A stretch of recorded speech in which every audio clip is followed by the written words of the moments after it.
Good evening, everyone. Township of Edison Zoning Board of Adjustment regular meeting is now in session.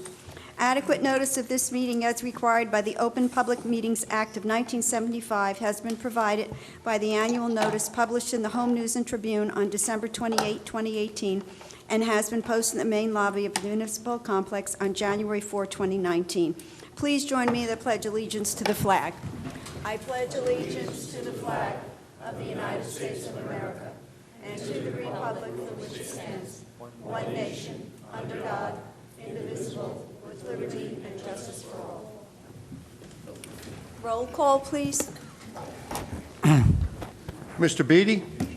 Present. Mr. Sadata? Present. Mr. Taglianetti? Present. Mr. Mansouri? Excuse. Mr. Shmuel? Here. Mr. Kamba? Absent. Vice Chair Skibar? Here. Chairwoman Federick? Here. Thank you. Good And evening. professionals? Oh, Mr. Bignell? Here. That's it. And Mrs. Shah? Present. Thank you. We have one announcement. The first case, which is Z-22-2019, Macatra, 490 Grove Avenue. It has been postponed to October 22nd. There will be no renotice required. This is that notice.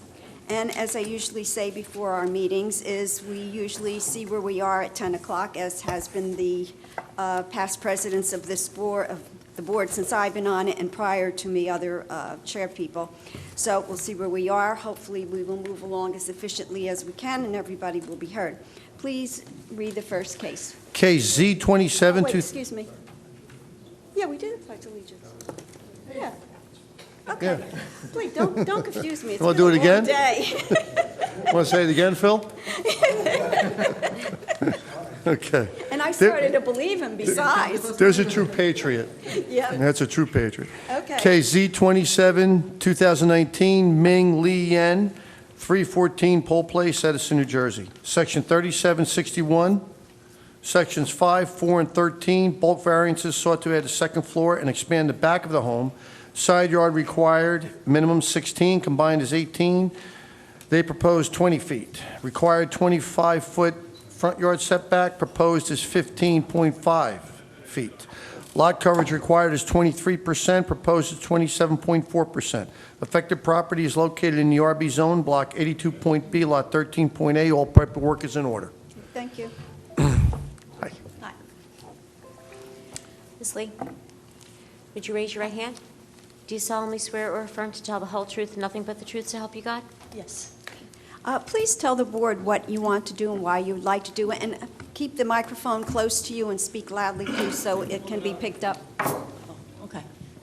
Well, the house is very old. It's really outdated. I don't think it's livable. It's 1,000 square footage. It's been vacant. It was like a bank owned, and inside is just really not livable. And I do have 3 daughters, my husband and myself, so that's why we want to do something to the house to make it livable. Okay. Does the board have any questions of the applicant? Okay, I have one. I'm assuming it will mirror the houses that, the house, if you're looking at your house, I'm assuming it will look something like the house that's to the right of you? Correct. Okay. Any questions from the board? Mr. Beddy? Should any drawings be submitted with this application? Well, no. What we have here is enough for bulk. Correct, Ms. Shaw? Yes. Okay. Any questions of the board? Madam Chair, Yes. have you received the township engineer report, That's this one, yes. and you willing to comply? Yes. Thank you. Any other questions of the board? Mr. Skibar? The footprint of the house is remaining the same, you're just going up? No. You're not going to add to the base, the bottom floor. You're not going to go out or back. You're just building up, correct? No? No, you're I doing, think it's coming out with the Well, variance. that's what he's asking. Is that- no, I know, I understand that, but this is one of the questions that we have that Mr. Beatty was asking. Should we not ask for architecturals when they're increasing the footprint of the building? Well, Should we not? I don't know. I'm not the zoning officer. I know We you're just not. get the paperwork here, and what we get here is what we go by. Ms. Shaw? Shah. We have floor area ratio, and then we just have a survey as to the addition. There's no floor area ratio, there's just There's a- coverage. No, there's a residential floor area ratio certification. We've got the application, and all we have is the survey, and the survey indicates An an addition. addition. Correct. That's, Jim, Are you, that would be your call. yeah. Are you increasing the footprint of the existing dwelling? Are you adding on to the front of the house? I apologize, but yeah, whatever it says on the paper we had, I don't have the Okay. details on me. I'm so sorry, it's been 2 months to push back. But there is something right here. Shows 2 foot by 10 foot in the front of the house. I mean, this is supposed to be done before it gets to us.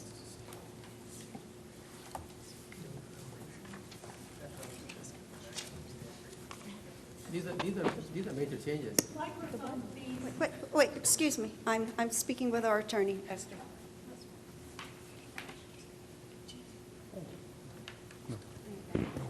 The addition that you're putting on in the back, what are you going to use it for?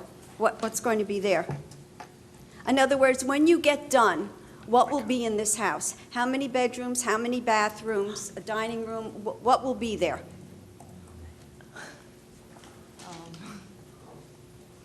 I mean, if you feel you're not prepared and you want us to put you off to another evening, No, she's prepared, it's just that she's not. Okay, it's okay, it's okay. Sorry. All right, just explain to you.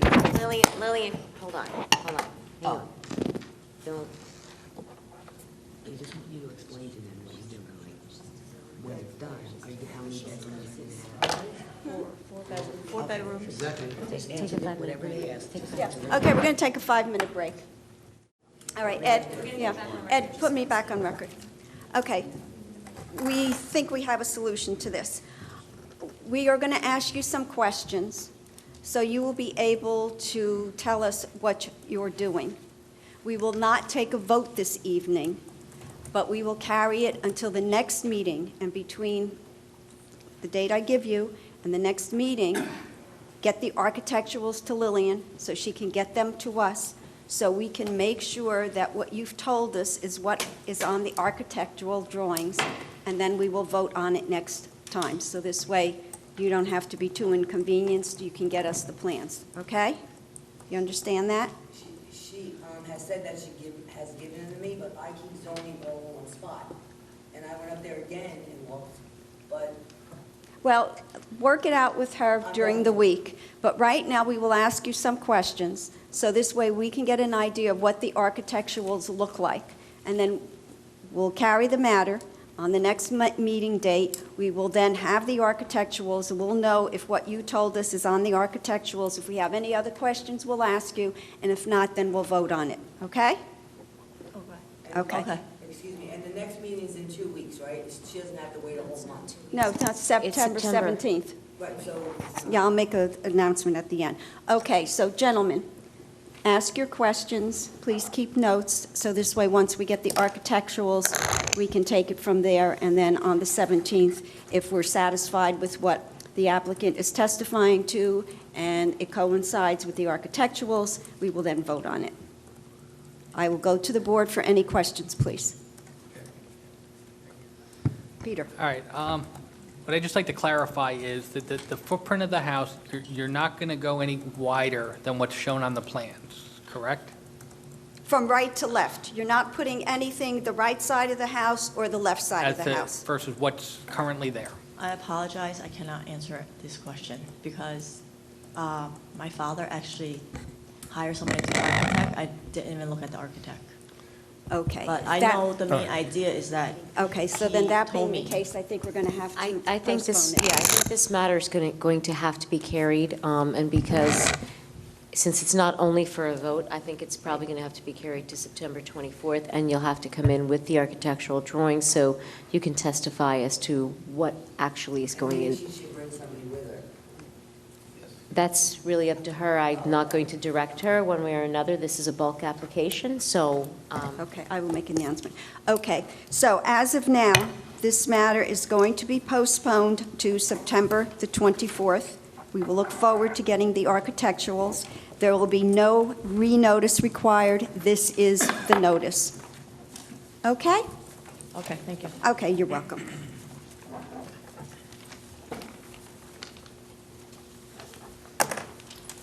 Next case, please, Jim.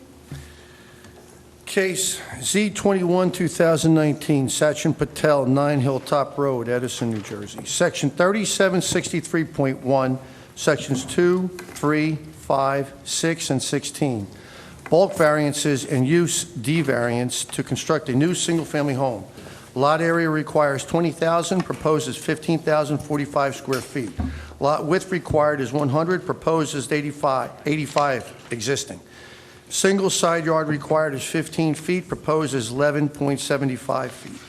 Combined side yard required is 30, proposed is 27 feet. FAR required is .25, proposed is .266. Affected property is located in the RA zone, Block 546I, Lot 5. All paperwork is in order. Sorry, Jim, if I can ask a question. Yes, Is this correctly, is this supposed to be .025 Microphone. or is that supposed to be .25? microphone. Bring your microphone closer. Yeah. I'm sorry, say that again, Mr. Betty? Jim, what you read. .25. It's supposed to be .25, Yeah. right? Okay. Which one is .25, Jim? The FAR. The FAR. If the decimal's in the wrong spot. Okay, go ahead. Mr. Patel, would you raise your right hand? Do you solemnly swear or affirm to tell the whole truth, nothing but the truth, so help you God? Yes. And I see that you also have Mr. Fletcher with you. I presume you'll be testifying, sir? Yes, I will. Okay, would you raise your right hand? Do you solemnly swear or affirm to tell the whole truth, nothing but the truth, so help you God? Yes, I do. Thank you. Okay, Mr. Fletcher, even though we know we've seen you umpteen amount of times, just for the record, to keep it straight, let's have some qualifications, please. Yes, I'm a licensed professional engineer in the state of New Jersey, also a licensed planner. Graduated from the University of Toronto, 1971. Been the principal of Fletcher Engineering for 27 years. Okay, all right. I Then have we'll- testified in front of numerous boards, and this one in particular. Many times. Yep, we'll accept your qualifications. Thank you. Okay, the floor is yours, Mr. Fletcher. Thank you very much.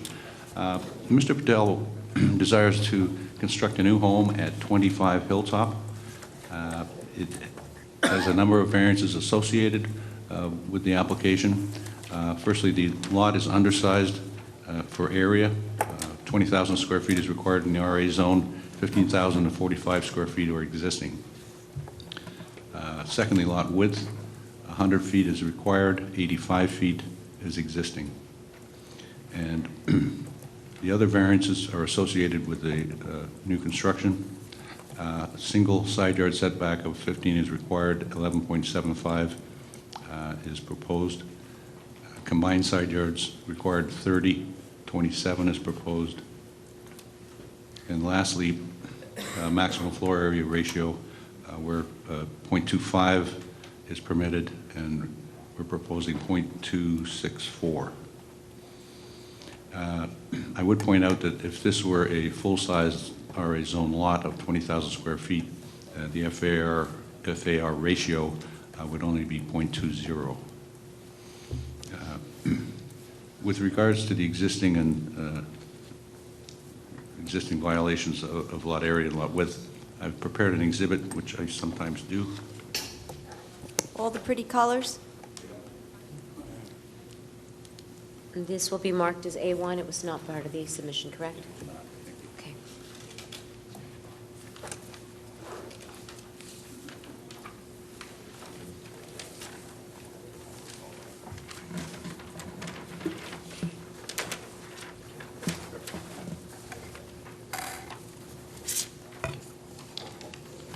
Thank you.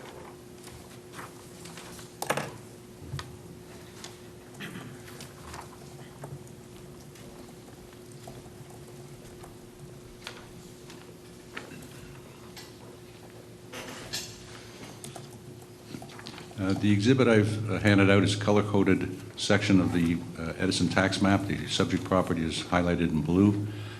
The orange-colored properties are non-conforming lots in the neighborhood. Within the 200-foot radius, there are a total of 19 properties. Of those, 14 are non-conforming with regard to area and lot width. That's 74%. Within 300-foot radius, there's a total of 28 properties. Of those, 19 are non-conforming, or 68%. So I think this shows that the requested variance for the existing lot area and lot width are clearly not out of character with the neighborhood. So I see no detrimental effect for granting those.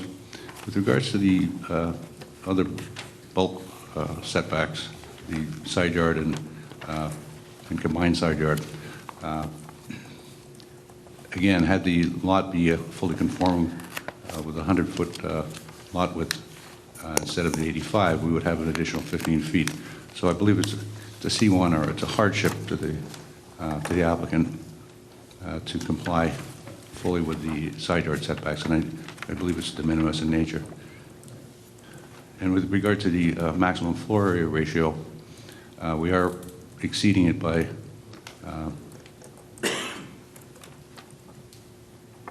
1.4%, which again I would say is de minimis. And again, if the lot was fully conforming at 20,000 square feet, we would be at 0.20 FAR. I believe these variances can be granted without detrimental effect to the zone plan or the master plan. And I think the board has the authority to grant these variances based on the testimony I provided. Okay. Does the board have any questions of Mr. Fletcher or the applicant?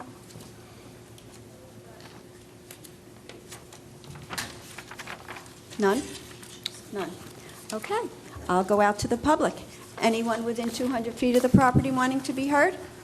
Anyone outside of 200 feet of the property wanting to be heard?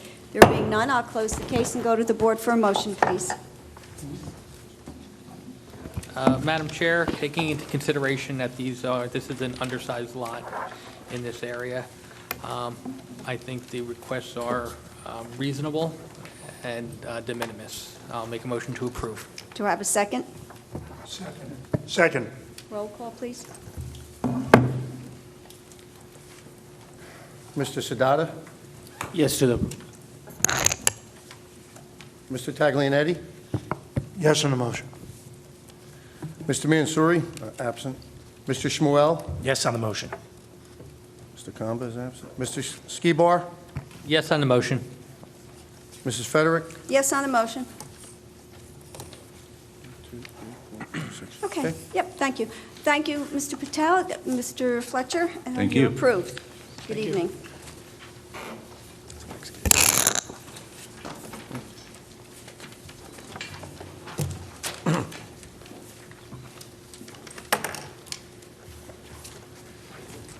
Metro 4 Associates, 379 Thornwall Street. Section 37-62.11, bulk variance for a pylon sign required 15 feet, proposed is 10.2 feet. Affected property is in the ROL zone, block 676, lot 2.B3. All paperwork is in order. Good evening, sir. Sir, good evening. I assume you're the attorney? Yes. Okay. For the record, my name is Frank Petrino. I'm with the law firm of Eckert Siemens. We represent the applicant, Metro 4 Associates LP. It's an Alfieri affiliate. We have served and published our notice, and I believe it's in order, and the board has jurisdiction to hear this matter. We're here for a pylon sign and a setback variance. The pylon sign is conforming. We were here in January of 2016 for a similar application relating to 399 Thornall Street. We're here tonight to seek approval of a similar sign, pylon sign for 379 Thornall Street, which is block 676, lot 2B3. The sign that's proposed is 11.6 feet high, 5.6 feet wide, total of 57.5 square feet. That's all conforming. The reason we're here is that we would like to place the sign 10.2 feet back from the street line, whereas a 15-foot setback is required.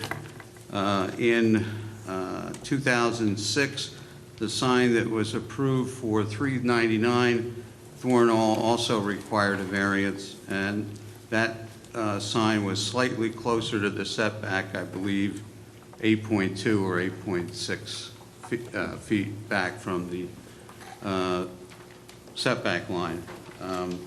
I have 3 exhibits. I don't know, they probably all are in your file, but if you'd like, Madam Chairman, I can hand those out. They identify the property in question, they identify where the sign is proposed to be located. It shows you the similarities between the sign that was approved for $399 and the sign that's being proposed for $379, and it also has specific details about the construction of the sign and, to a certain extent, the proposed color of the materials of the sign. Would you like me to pass those Yeah, out? let's just make sure what you have there is what we have here, just to be sure, if you don't mind. Okay. Yeah. Here is what I know. Okay. No, that's why I said, he does the same thing we have. I know you said a pylon sign, but I'm just going to make sure it is on record. It will not be a changing sign, correct? It will not be a, Changing sign, no, static. yep. If that's, yeah, it's not LED or, yeah. Okay, so if you give us a moment, we'll look at this. and- Yeah, no, we don't have that. So if you see, Sir, 1 second. I don't believe that the board has the entirety of what you've just provided, so do you want to mark this as A1? the first sheet is A1, yes? I Okay. think that's part of your file. That's part of our file. A2 is part of our file, though, however, it's not a color rendering, so this one is a color rendering. And A3 through Well, it's 5 pages, I just Yeah. marked it all as A3. Okay, so A3, the board does not have, so they are marked as A3. Okay. All right, thank you. Unless you have questions for me, Mr. Ronkamp is here. He testified in January of 2016 with regard to the sign approved for 399 Thornall, and I'd ask that he be sworn in, and he will provide the planning testimony.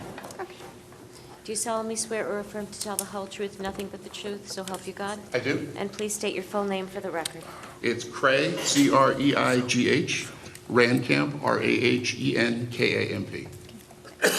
And same for you, even though I know we've seen you many times, just for the record, let's have some qualifications, please. Sure. Licensed professional planner in New Jersey. I've been in the field about 36 years, licensed in New Jersey for 26. Started my career elsewhere. Lecturer at Rowan University. I've served as a court-appointed master, qualified in over 100 trials, and have appeared before this board as well as many others. Okay, thank you. We'll accept your qualifications. Thank you, Madam Chair. The planning testimony for this is fairly brief. The original application a couple of years ago was updating the signs for this building. All of the other Alfieri signs in Metro Park, as well as I think every other building in that area, has the ability to identify tenants as well as simply being a building monument sign. This building, when it was originally constructed, simply had a monument sign and didn't have that ability. As I'm sure you can understand in today's office market, being able to give tenants a little bit of exposure is an important part of keeping them in your building. So the first application a couple of years ago was to do one such sign at one of the entrances related to 399. As Alfieri and his company was going through the process of getting that sign designed, figuring out which tenants would go on it, the decision was made that they really ought to do the two buildings in parallel with the same type of sign at the same time. So that's why you have the application for you tonight at 377. I would suggest to you that this corridor is relatively unique. You've got these very large land uses. Main thing we're trying to do with sign ordinances is preventing a proliferation. That's clearly not going to happen here. And the other side of the street is the train line. So this is not a corridor that's going to be oversigned. The size of the sign is conforming. It meets the purposes that I was just identifying.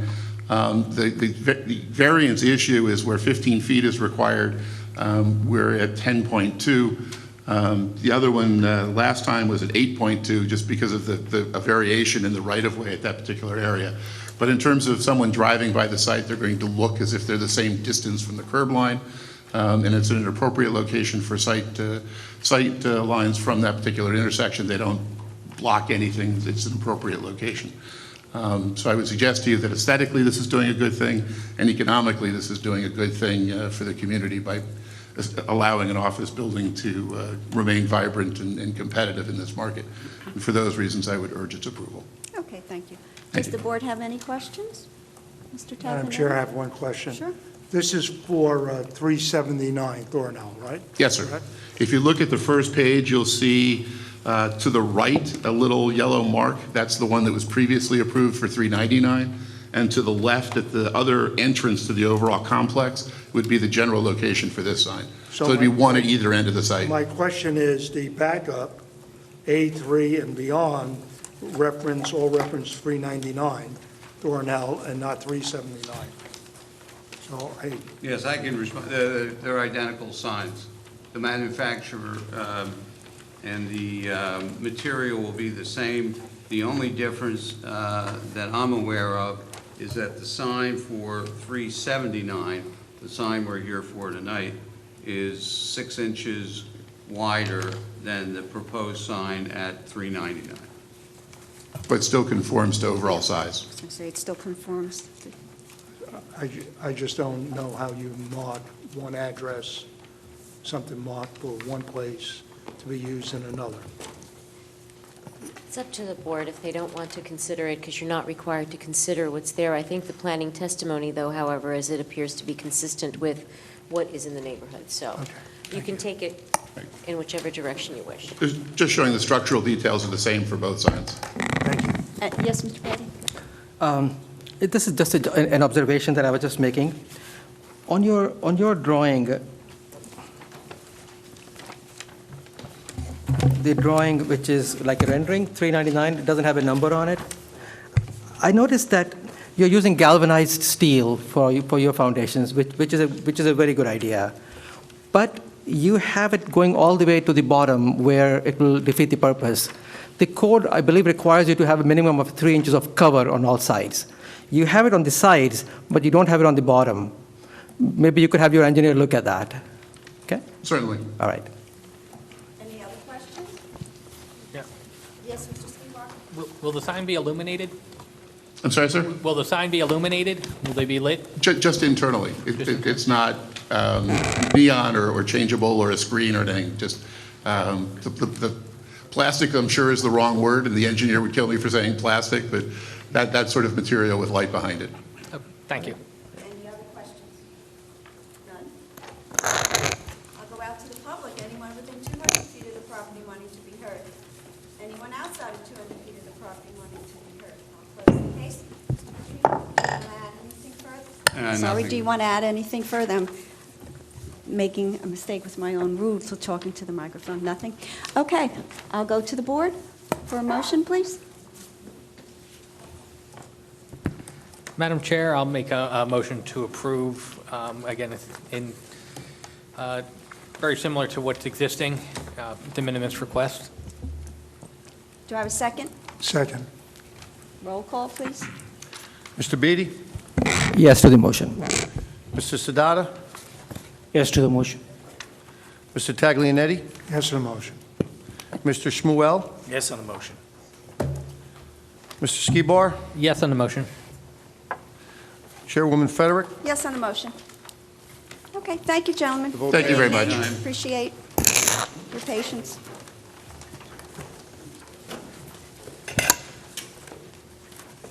Case number 5, case 4, 2019, K&K Developers, Horizon Drive, 2576 Woodbridge Avenue, Edison, Section 37-15.2, Section 16, and 37-15.4, Sections 3, 12, and 17, bulk and use D variances, sought to construct 40 apartments where there are currently 3 existing single-family homes. The apartments will be made up of 12 one-bedroom units and 28 two-bedroom units. The use of these apartments was previously approved by the zoning board under case Z24-2012. Maximum FAR permitted is .4, proposed is .42. Lot width required is 200 feet, proposed is 188.5 feet. Lot depth required is 450 feet, proposed is 208.4 feet. Building height required is 35 feet, proposed is 38 feet. Affected property is located in the LR zone designated as Block 375.FF, lots 13.T, 13.S1, and 13.W on the Edison Township tax map. All paperwork is in order. Good evening, Mr. Smith. How are you? Good evening, Madam Chair and members. For the record, my name is Bob Smith. I'm a licensed attorney in the state of New Jersey, and I'm here tonight representing the applicant, K&K. This is an application that requires a little historical background. The bifurcated use was granted in February, the resolution was done on February the 19th in 2013. And this property is a very unique property. First of all, one of the things you're going to find out, it's surrounded by Millbrook Village, an already existing apartment complex of something less than 700 units. We received the bifurcated use, and as the members know, we now need to come back for the site plan. Both at the time of the application, and the chairwoman was the chair at that time, and at the TRC meeting, the chair shook her finger at me, and she said, remember, we don't want this project to stick out like a sore thumb. We want it to be integrated into the neighborhood and make it look like it's a part of it. And Okay, so as long as you said that, I'm going to tell you, because I have my notes, Mr. Chadwick said that this property will equal the Millbrook property. His exact words. Yes, Okay. I understand. And it's our intention tonight to make you a happy Very chairwoman good. and Great. have a happy board. But we do want to give you some alternatives, all right? And then you pick them. Make sure who has. We're going to do what the board tells us to do. That's the real bottom line here. You should know that at the time of the original application, we still were the same property. We're a 2.8 acre property. And we had the same dimensions. So we kind of take what I think is a normal position that those bulks that relate to the dimensions of the property or the size of the lot are subsumed into that use variance. But that being said, being a conservative land use lawyer, we're still going to provide the necessary proofs for the bulks that we believe that the zoning board has already granted. In addition to that, we met I think it was the secretary of the board, Mr. Ayotte, indicated that we're also looking for a minor FAR variance. And we're going to give you reasons why that makes a huge difference to the quality of life for the residents who are going to live in this complex. And we're asking for height variances for the 3 properties, but only if you want to give them. I mean, we're not saying we've got to have this or else. We just think that when we show you renderings of the buildings, you're going to say to yourself that that minor height bulk variance makes a real difference in the aesthetics of the property. If you come to the other conclusion, we will remove that request from being before the board. So, it's my intention tonight, Madam Chair, to call 4 witnesses. My first witness is Scott Leventhal, who's seated to my left. He's a representative of K&K. My second witness is Kevin Page, who is our licensed professional engineer who put the plan together. Our third witness is Joseph Sestaro, who is our architect, to talk about how the building would look and show you the differences between the height variance if you should choose to grant it or not. What are the alternatives? And then finally, our anchor person is Allison Coffin, who's a licensed professional planner, and she'll put on the record the justification under the MLUL for the granting of the variances. So that being said, Madam Chair, I'd like to ask that Mr. Scott Leventhal be called and sworn so that he can give testimony. Okay. Do you solemnly swear or affirm to tell the whole truth, nothing but the truth, so help you God? Yes, I do. And please state your full name for the record. Scott Loventhal, last name spelled Loventhal. You can sit close to the microphone, speak into the microphone, and as with everyone else, let's have some qualifications, please. Sure. My name is Scott Loventhal, Madam Chairperson, thank you, and members of the board.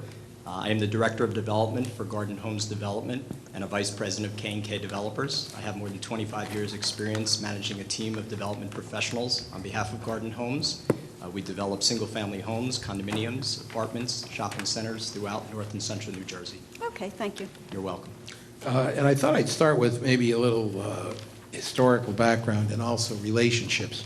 How is K&K related to the Melblum family? The Melblum family are the owners of the lots that are currently in front of you, but they at one time were the owner of all that property. What is the relationship of K&K to the Melblum family? We are currently the contract purchaser of all 3 lots, but the relationship dates back to the late 1970s when we were developing property adjoining the Melblum family's property and created an adjacent phase to Millbrook Village and purchased land from the Melblums in the late 1970s. There was always the consideration that the homes within which the Melblum family resided during that period of time, and in fact currently reside, at least one Melblum family member still resides in one of the 3 homes, that at some point we would have an opportunity to purchase and complete what we hope would be the last phase. And I would correct you to state that while John Chadwick indicated that it would be equal to Millbrook Village, we hope that our testimony here tonight will suggest to you that it exceeds the standards of Millbrook Village. In terms of better quality of life for the residents, correct? That's right, creating another housing choice as part of the Millbrook Village community. All right. In order to give the board the big picture, did you prepare an exhibit that we can share? We have several exhibits. And we should mark them. If you would, describe them, and then we'll put a number on them. Yes, we have 2 exhibits that are aerial Google Maps, which are emphasizing and showing what I call the donut hole in the middle of the donut that remained while the Melblums resided on these 3 lots. And we'll show you and show the board the specific location, which of course Kevin Page, our engineer, will describe in greater detail later, but give you some perspective as to the location of these 3 lots that create the 2.8 acres and the adjoining Millbrook Village and surrounding land uses as it relates to this application. All right, so if you wouldn't mind on this first one, maybe you can describe it?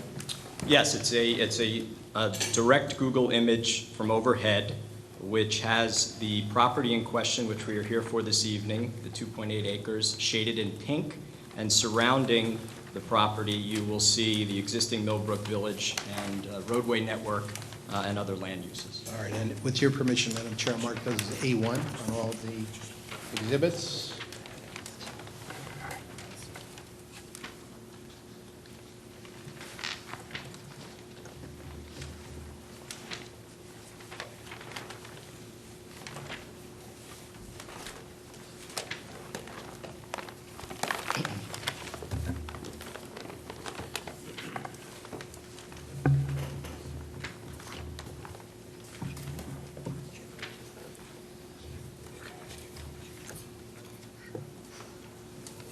God, that's a lot. How many pages are there? It's all.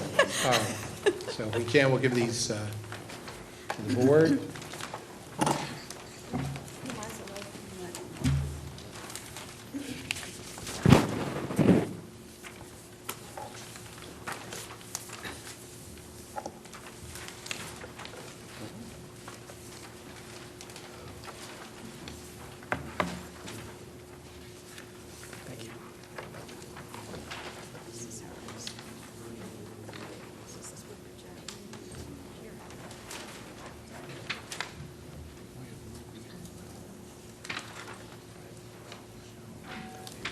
And if you would, because we'll get this all in front of you all at the same time, I'm holding A2, or what we're going to call A2. Would you tell the board the difference? A little bit between A1? louder, Mr. Smith, because I can't hear you either. I'm into the sorry, would you microphone. tell the That's board okay. the difference between A1 and A2?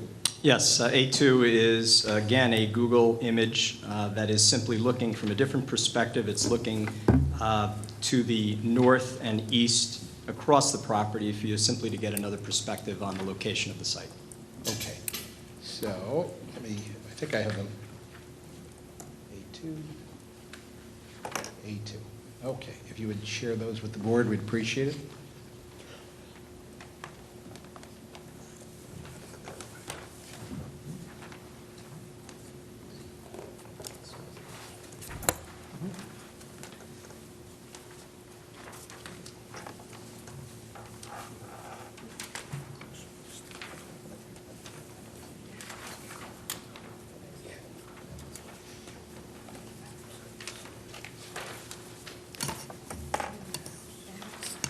Let's see. Here's Woodridge Avenue. Yeah, so I go over here. Yeah. No, you come around here, you go over like that little bridge, you go here, it would be like over here. So if I could draw the board's attention to A1 and A2. And again, you said there are differences. In A1, what have you shown? We've simply shown in pink the 2.8-acre property that's in question here this evening, where we're seeking the 40 units in 3 buildings, and the surrounding land uses, which is the existing Millbrook Village to both the north, the east, the south, and actually across Woodbridge Avenue, right where it says the V and the E in U.S. Army Reserve. That actually is the last building, which is a part of this complex. That's a 36-unit building, the largest such buildings within this complex. And then directly to the west is the U.S. Army Reserve facility. So how did you get part of your apartments on the other side of Woodbridge Avenue? Woodbridge Avenue was relocated and realigned. I don't know the year, but many years ago, which left us with a building of 36 units across Woodbridge Avenue. So literally, this last piece of what formerly had all been the Melblum property and is now this apartment complex, that's literally the hole in the donut, correct? That's correct. And out of course, the Melblums, as I indicated earlier, chose to remain as residents in at least one of the homes. In fact, several Melblum residents were living in all 3 homes as recent as several years ago, and now there are 2 tenants in in 2 of the homes and a Melblum resident in one of the homes. Okay, and I think one of the questions that Mr. Bignell asked was why were these 3 lots retained by the Melblums? They were retained merely as their places of residence until they chose to move, and then gave us an opportunity to complete what we had discussed, or the organization had discussed as long ago as the late 1970s, and complete the last phase of this development. All right, and let's take a look at A2. How is A2 different than A1? The only difference is really the perspective, and that's looking north and east across the turnpike, just to give you some perspective as the existing land uses. Okay, I do have a question. I'll call it the orange balloon, for lack of better terminology. What is that? The other one, the other balloons, which are gray, say FedEx, Millbrook Village, U.S. Army Reserve, the orange has nothing. What is the orange? Oh, that was merely when we used the Google Maps image to okay. create it. That's actually Horizon Drive, which is a private driveway that we'll be discussing later with the engineer, but that private drive was how we identified, we were able to zoom in on this site. So it's not necessarily identifying anything other than Horizon Great. Drive. Okay, and I think that probably those 2 Google pictures probably provide the greatest justification for the board. Even back in 2013, this is literally the hole in the donut, and everything else is this land use around it in all 4 directions, correct? That's correct. All right. Would you tell us about the apartments that you want to build? Tell us about the 40 units. Sure. We're proposing 40 units that'll be located in 3 buildings. Farthest to the north will be a 12-unit building. It will be 3 stories. The middle building is 16 units, also 3 stories. And the southern building is 12 units again, and it is also 3 stories. The units Go ahead. will range in size. The 1-bedroom units, and I'll give you the unit count. We have 12 1-bedroom units as described by your clerk. 12 1-bedroom units. That will be 1,050 square feet each. That's inclusive of the required storage and laundry facility, which will be individually located within each unit. And we have 28 2-bedroom units that are 1,200 square feet each, inclusive, again, of the laundry and storage facilities required by the ordinance. All right, so when I asked you about your testimony tonight, the phrase that you used to describe the apartments where they were going to be, quote, a step up, what did you mean by that?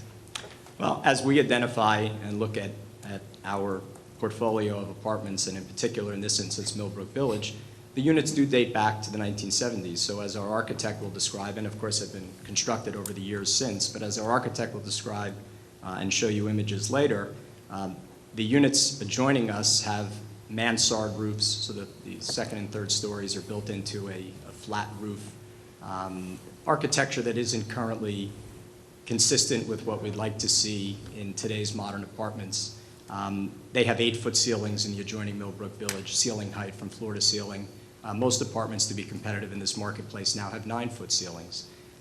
We like to say that we're now building, instead of renters who need to be in a particular location, it's renters by choice. And if renters are there by choice, you want to provide them with the most level of finishes and certainly what we call condominium-style finishes. So in that regard, what we don't have in many of our older garden apartments in this complex and in others are individually controlled heating and cooling units, individually controlled utilities.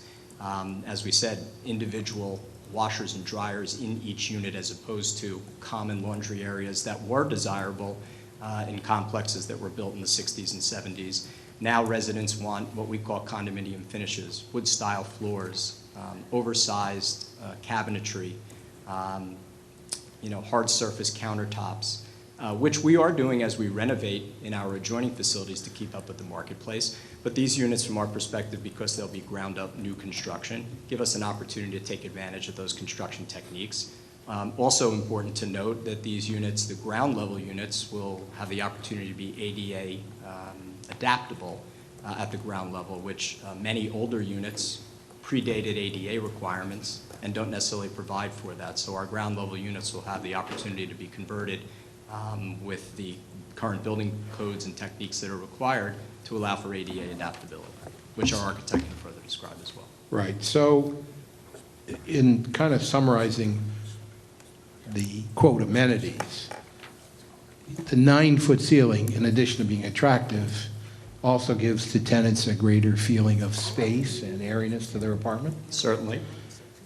Having their storage inside their unit and their washer dryer inside their unit means that they don't have to go to a basement, correct? That's right, and I didn't point out that these units will be built on slab, so where basements in many instances lead to sometimes concerns about code violations with storage and things along those lines, and less attractive opportunities for laundry and storage. These are buildings that will be built at grade on slabs, so that laundry facility and those storage areas are internal to each individual unit, thus not requiring anyone to access a basement, because there will not be a basement in these buildings. So you mentioned that the residents will also have individualized control of their heating and air conditioning. Does that mean that they also have a separately metered energy consumption? That's correct. So both water will be sub-metered to each individual unit, which is a new revolution that we're seeing in the apartment industry. So they're individually sub-metered, and they obviously will just pay for their use. Similarly, gas and electric, as if these were condominiums, will be separately metered for gas and electric as well. Sanitary sewer is not something that gets separately metered, as we all know. Right. Let me just throw in a little environmental twist on this. One of the advantage of having this separately metered utilities is that residents will use what they need, but not just turn on the switch and walk away.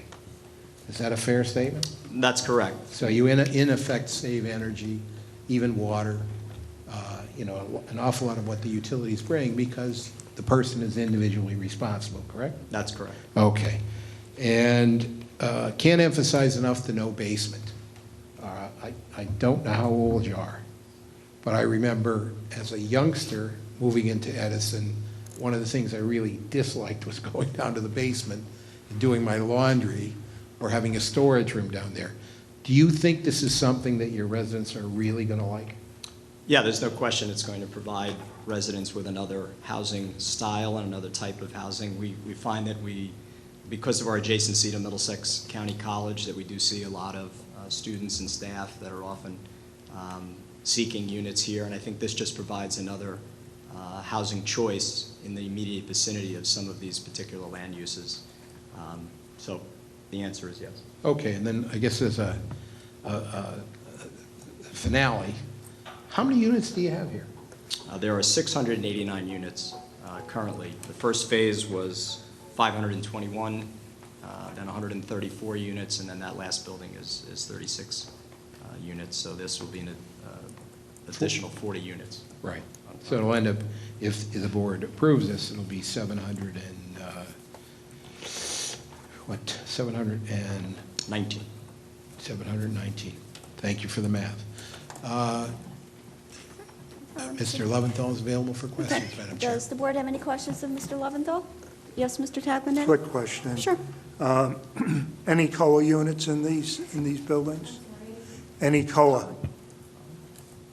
At this point, there's no proposal for that, but I think whatever the town may have an ordinance that applies, and whatever the case is, we're going to obey the law. Thank you. Any other questions? Yes, I'd like to know, what would the facade be for these buildings? What are you proposing? We're going to give you pictures. If you Okay. Let us get to the architect. That's We fine. have several No, that's different alternatives, and we're going to take your direction. Any other questions, Mr. Leventhal? Okay, moving along, Mr. Smith. I'd ask that Thank you very Mr. much. Kevin Page be called so that he can be sworn and give testimony.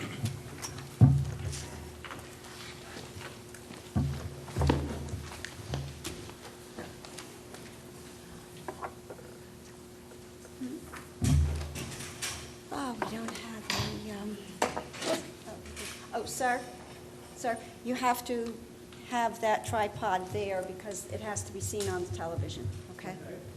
And well, just set it up and we'll guide you where to move it because we have to be able to see it and he has to be able to see it.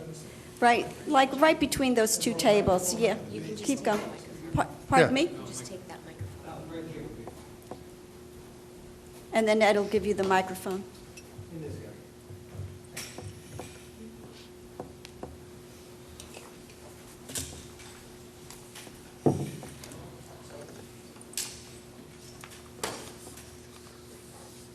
Ed?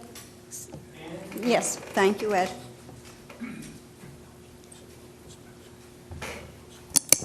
Test 1, 2.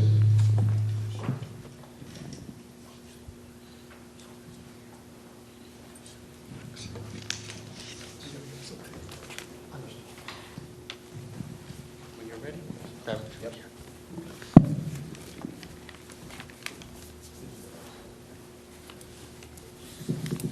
And maybe a microphone too? The microphone's Yeah, he working. has one. Oh, he has one? Yeah, Ed Okay, gave me great. the microphone.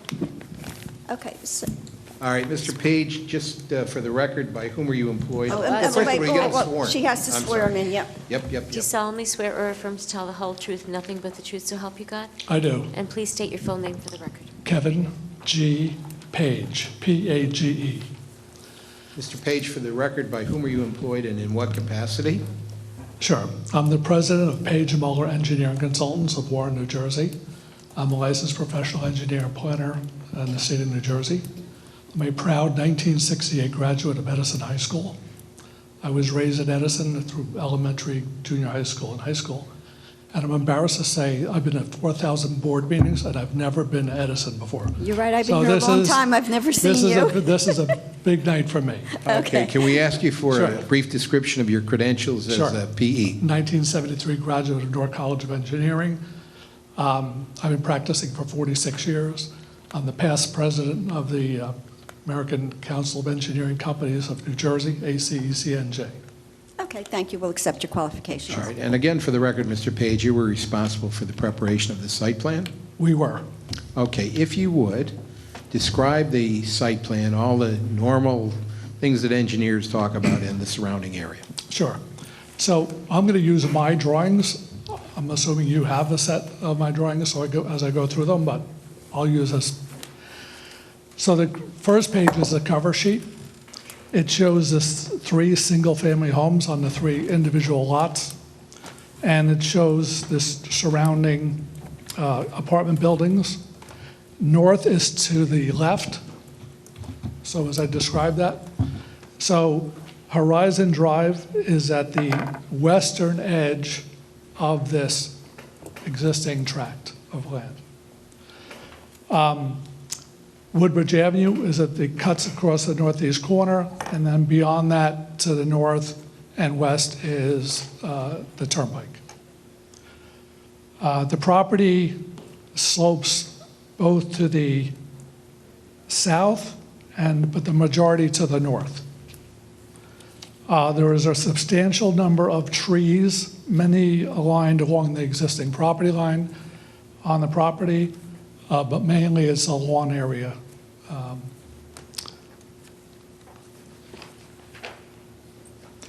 There's a website called Historical Aerial Photos. These three homes are shown on that 1957 aerial photos. So these houses predate 1957.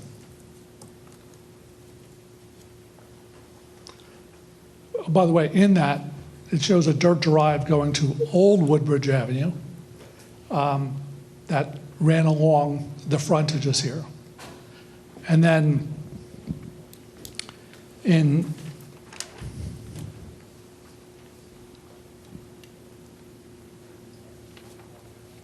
looks like 1977, I have an exhibit.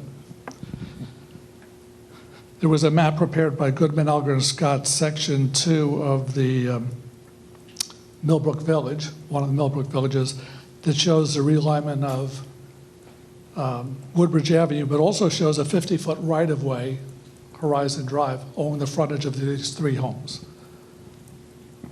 And we want to call this A3. Yeah, I think we're up to A3. And there's enough copies for the board? Good. I'll mark There them is as more than A3. enough.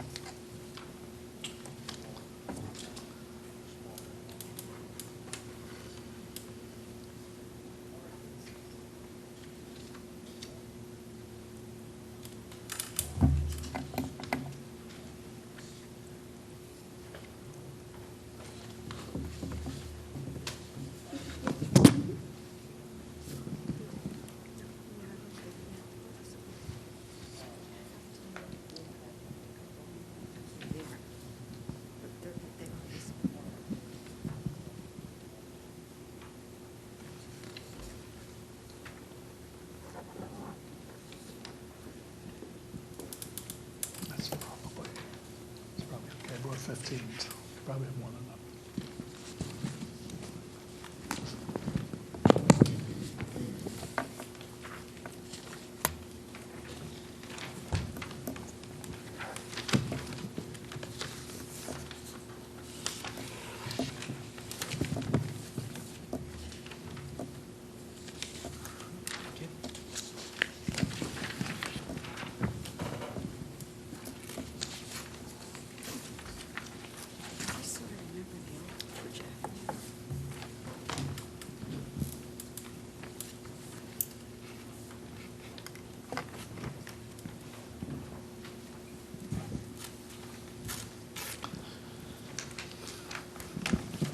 So this is the property as it exists today. The next drawing is drawing number 2, is the proposal. So this is drawing SP2 site dimension plan. So again, north is to the left, Horizon Drive's running along the bottom. And we're basically showing 3 buildings with the parking between Horizon Drive and the buildings. So the 12 unit is to the south, the 16 unit is in the middle, and then the other 12 unit is to the north. And then the area north of that is where we're putting the detention basin. The parking is set up, so basically the parking is evenly distributed to serve all the units. We're required to have 78 parking stalls. We have 81 parking stalls. And again, is nicely, spread out throughout the development, so nobody has to walk too far to get to their unit. In addition, we have refuse containers at each end so that the units could go right to there for their recycling and garbage disposal. The lot is approximately 208 feet deep and almost 600 feet long. It does have a small frontage on Woodbridge Avenue, 56.39 feet. So if you measure the depth from the public street, Woodbridge Avenue, it's 600 feet deep where only 450 is required. So we've listed that as a variance, but I think it was listed incorrectly. And the width, depending on how you measure it, it's about 208 feet deep, where 200 is required. But again, because we have such a skew on Woodbridge Avenue, it's hard to dimension. So we've listed that as a variance, but that's inherent in the property. We did not create the property. These are 3 lots that existed, again, based on this survey back till 77, and again, the structure since 57 or before 57. There's no way we could solve that by acquiring additional land because it's all developed around us. When it comes to actually the development, we're allowed 15 units per acre, which would be 42. We have 14.3 units per acre, or 40 total. We're allowed a total of 50% maximum impervious coverage. So that's buildings, sidewalks, and pavement. We have 41.3%. So we're well below the maximum permitted. The minimum front yard is 50 feet. We're at 86.5 feet. The minimum rear yard is 50 feet. We're at 55 feet. The building coverage is allowed to be 20%. We're only at 16.4%. So with any measure of how this is being developed, we're not overcrowding it. And one of the things we tried to do is we tried to make sure that the buildings were not totally surrounded by asphalt. So that's why you'll see on 3 sides that they have landscaping around it. And you'll see that on our landscape plan. So all the impervious coverage, if you will, or all the facilities, the parking, the refuse, et cetera, is all on one side of the building. So when they get out of the car, they'll go into the entry and go into the units. The next drawing that I'm going to refer to is the grading plan. I mentioned briefly that about, a quarter of the property slopes towards the south, and about 75% slopes down towards Woodbridge Avenue. So you'll see that we have a large water quality basin at that northern end because that's where the natural drainage goes. So that's where we're collecting the runoff from the roof and from the parking lot and a portion of the roof.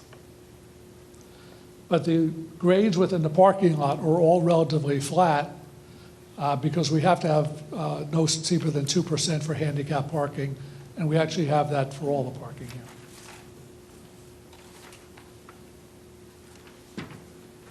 The next drawing I'll refer to is drawing number SP4, utility plan. These buildings will be served with all underground utilities: electric, telephone, cable, water, sanitary sewer. When it comes to the storm drainage from the parking lot, all of the storm drainage is being directed to the north into this water quality basin. We did 6 to 8 soil tests out here, and this is all sand. As quickly as you can pour the water in to do the permeability test, it flows out. In the rear of the building, we have basically a buried 48-inch pipe, and that's a perforated pipe. So we're taking what's considered clean water. Clean water is the water you get off a roof. It's not subject to any oil, gas, antifreeze, or anything else you would get from a parking lot. Those 3 buildings are all connected into this basically underground perforated pipe. The pipe is 4 feet in diameter, and no water flows out of it until it's 2 feet deep. And then we have an outlet structure at the north that takes it back into the detention basin, so it's really treated twice. And then we have a small portion that's directed to the north for the water that continues to go to the north. So this incorporates infiltration, water quality, and stormwater management. This project has to meet or exceed the New Jersey DEP regulations for stormwater, and it does. The sanitary sewer is going to basically run in the parking lot. The 3 buildings will tie into it, and there's actually an existing sanitary sewer that runs along our southern boundary, and we're tapping into there.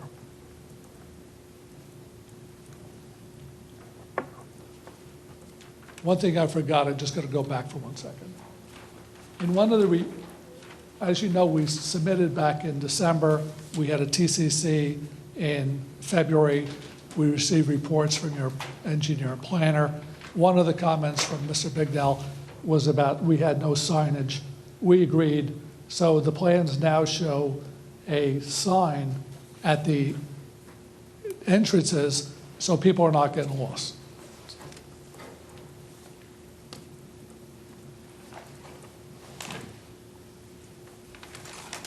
Just so it's clear on record, Mr. Yes, ma'am. Smith, Mr. Page, there's no variance for the sign. Correct. Just want the record to show and be clear. That's correct. And that was in Mr. Bignell's most recent report that indicated those two signs were conforming.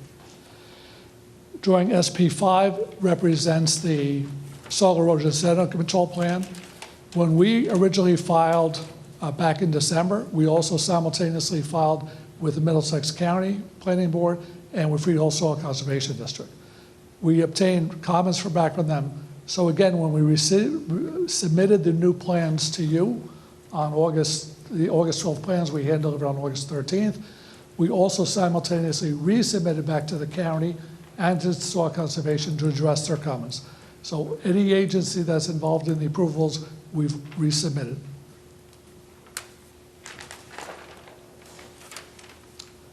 SP6 represents the lighting plan.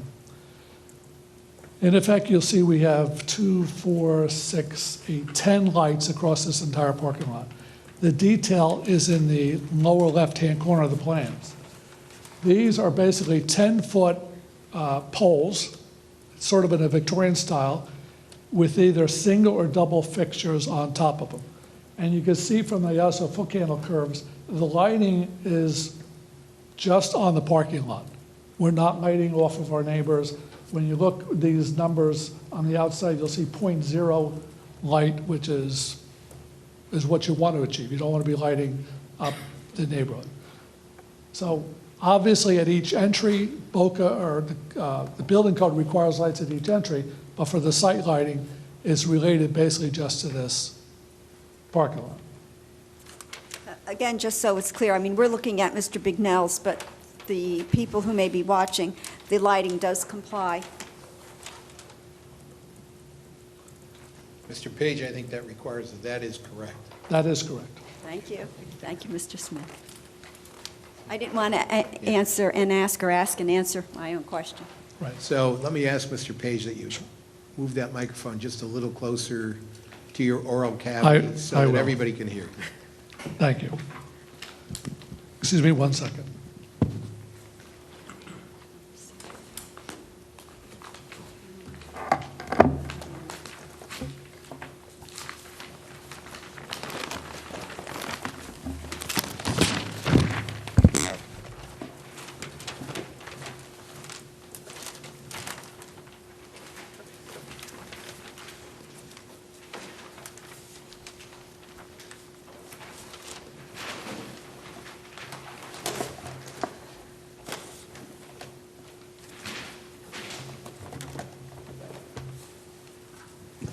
The last drawing I wanted to speak about is the landscape plan.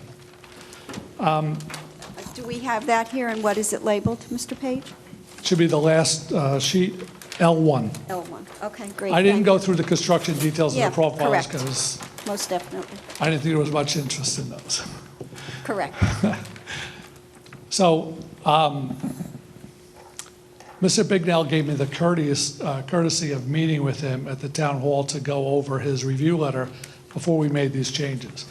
And one of the things he did was to sort of walk me through your landscape requirements because it's multiple factors involved. So he explained to me that for every foot of frontage you have to have one tree every 50 feet. For every foot of parking lot you have to have another tree per 50 feet.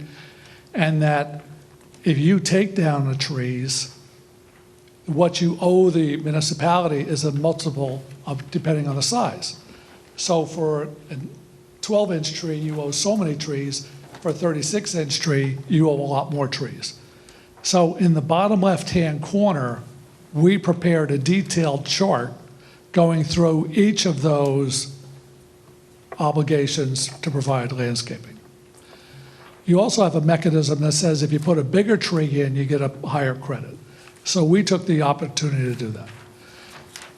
So what we have now is we have a lot of trees. We tried to preserve the ones that we could. In fact, you'll see that on our chart, we say if there's an existing tree and we could save it, we've saved it. And when we're planting a new tree, we made sure that we didn't put the new tree too close to the existing tree, that we wanted to create that streetscape using the mature trees where we can. But even with all that going on, we were not able to put on this property every tree that we owed you. So we spoke to our client because their entities also own and manage the abutting property. So on the other side of Horizon Drive, there are there's some wide open areas that could use trees. To the south of the property, behind the existing buildings, there's virtually no trees. There's a big open field back here. So what we're proposing to do is we're proposing to plant some of the trees we owe you onto those two abutting properties. Mr. Bignell addressed that in his most current report, and I don't want to put words in his mouth, but I think he supports the idea that we're planting them there. So you have an open space devoid of any trees, and we're going to plant trees in those areas. Because it's, even with the fact that we're below all the impervious, we can't physically fit all the trees. Let me say it this way. You could fit them, but they would die because it would be too close. So rather than show a plan that I squish all these trees together, which is not good planning, we said, let's put the proper spacing between what we are planting, and then we'll use the other abutting properties to put additional planting. Okay. Mr. Bignell, I'm assuming you're satisfied with that, and they will, at the end of the day, have the required number of trees? Yes, I have no problem with them planting trees on the adjacent property if they have permission from the adjacent property, and that should be in writing, and that should be on a separate plan. But I just was looking for clearer calculations on how they took their bonus credits and the like, because I don't think our numbers all kind of match. So Okay, I'm so- sure it's just a little confusion in there. So basically, we'll make it conditioned upon your Please. accepting their tree count please. at the end of the day. Okay. Go ahead, Mr. Page. One other thing that we were asked for at the TRC meeting, we were asked to put a fence around the detention basin. So you'll see on the plans that we're showing a 4-foot-high picket fence with a gate, because we still need to be able to get maintenance equipment in there. But rather than, again, do something ugly like a chain link fence or so forth, we're doing a white picket fence around it to make this an attractive element. Mr. Bignell? Yeah, I couldn't find that on the plan, so what page is that on so we can take a look at? It's on the site dimension. Site dimension, all right. I know it was in your SP2. report. It mentioned your report, but I couldn't find it on the site It's on plan. SP2. Okay. So the fence is on SP2. All right. Are you going to check it now, or do you want us to make it a condition, Mr. Bignell? Just make it a condition, and I'll make sure it's okay. Yeah. Okay. Go ahead, Mr. Page. I think I'm done unless you have any particular Okay, questions. great. I will just put on record, since Mr. Carr is not here, the report that he did issue, he has said in his August 21st letter that you have, all comments that he brought up have been addressed satisfactorily. Okay? Thank you. I actually hand-delivered the set to him. Madam Chair, Excuse me. Yes, Mr. Bignell? do they agree to all the other comments in our review? Because we've asked for Well, irrigation, and additional landscaping, On and, what's here, Mike has, all comments have been addressed, so I'm assuming. I'm talking about my report. Oh, on your report? Yeah. Well, the engineering, we still have the planner yet, so you tell me if there's anything else that you would like from Mr. Page. Well, whatever conditions in my number 11, is there anything you disagree with? I mean, that would make it easier. Well, The only one I don't feel I'm the proper person to answer is about the underground irrigation. I'm sorry, say that again? I didn't hear In you. Mr. Bignell's report, he suggested underground irrigation, Mr. Bignell? and I'm not the person to answer that. I think that would have to. So we have the person to answer. Okay, fine. All right. Okay, and someone will address the FAR?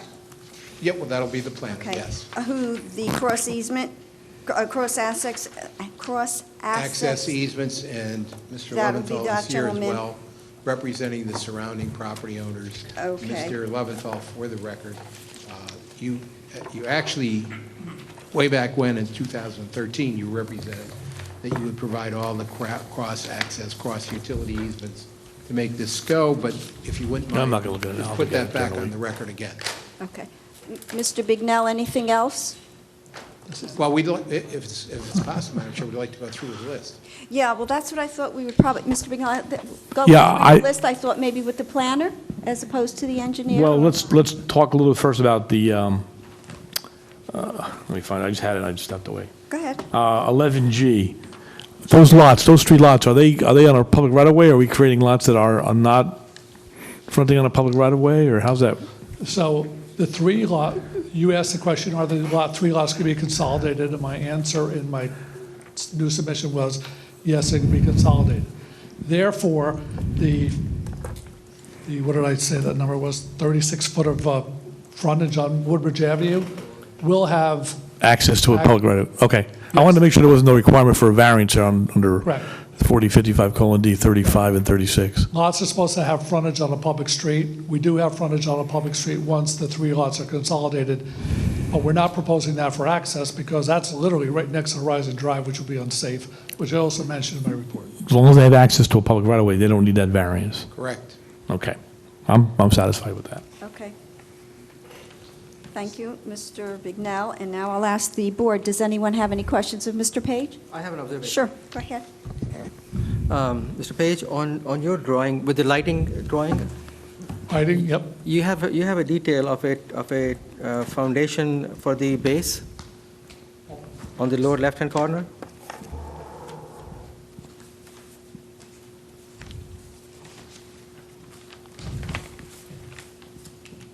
Yes, the base, Yeah, you're using a circular column there.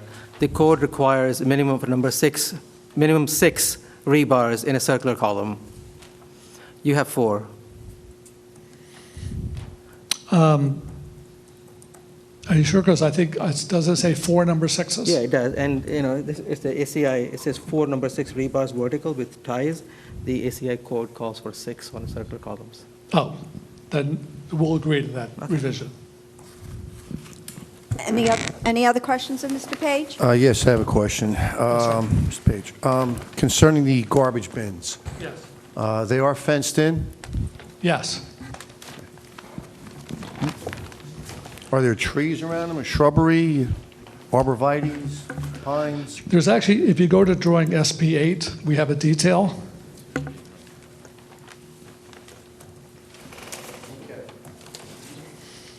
So in the upper right-hand side.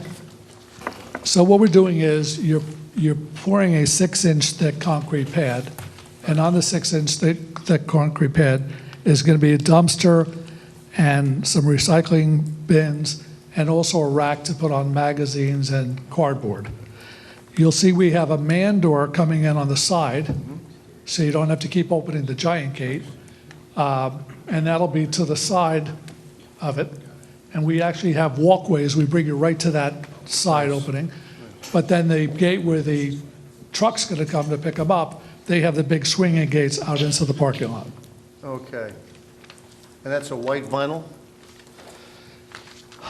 I don't know if it'll be white, but yes, we're looking for 6 Okay. foot high. Okay. I like that design. The other thing we did, again, if you do this long enough, like I said, 46 years, you'll learn some things. So you'll see we have some concrete bollards, because if that The metal impact. dumpster hits that fence, the fence is gone. Good. Okay. Any other questions of Mr. Page? None? Madam Chair, if I might, Yes, Mr. Smith? we have reviewed Mr. Bignell's updated memorandum, and we agreed to everything but one thing.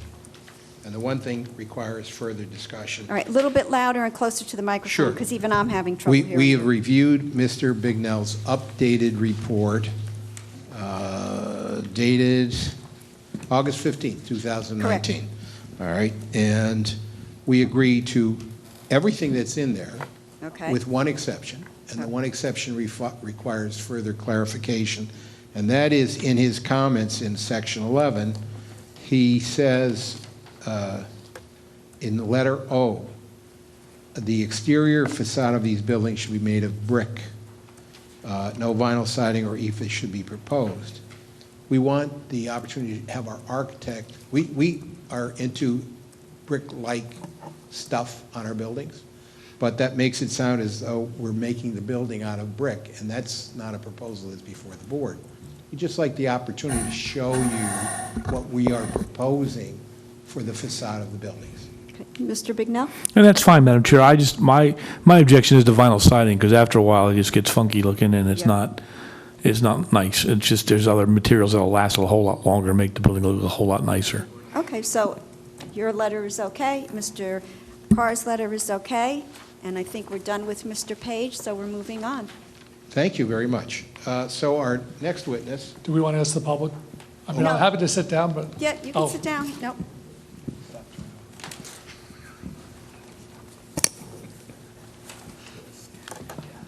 All right, Madam Chair, our third witness is our architect. That is Mr. Sestaro. I'd I'm ask sorry, that the he- name again, Mr. Sestaro. I think Okay, it's just a little bit Cestaro. louder, please. I'm sorry, Madam Chair. I didn't hear A that. little bit louder, because I can't hear you. Joseph Sestaro, Okay, our architect. okay. And I'd ask that he come forward so he can be sworn and give testimony. Is this where I'm going to get my choices? Madam Chair, he swore to the client and me that he's going to make you happy. Okay. Most of the time, it doesn't take too much. All right, take away those really expensive choices. Joke, just a joke.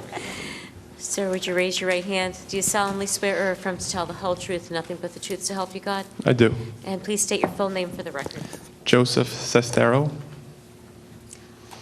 Can we have some qualifications, please? For the record? Sure. I have a Bachelor of Architecture from New Jersey Institute of Technology in 2011. I've been working professionally for 8 years, 7 of which at my current firm, Appel Design Group. Okay, we'll accept your qualifications. Thanks. Okay, so let's start with a couple of easy ones. Do you want me to hand these? I'm sorry. Do you want me to hand the handouts? Sure, why not? And I'd like to put a number on that. Those are, would you describe what is in the package that you have? Yeah, there's a set of architectural drawings that's similar to what you have, except we added the side and rear elevations, which was not in that original set, and made a couple corrections I'll go over in my testimony, as well as a rendering of the front of the building, or actually two separate renderings of the front of the building.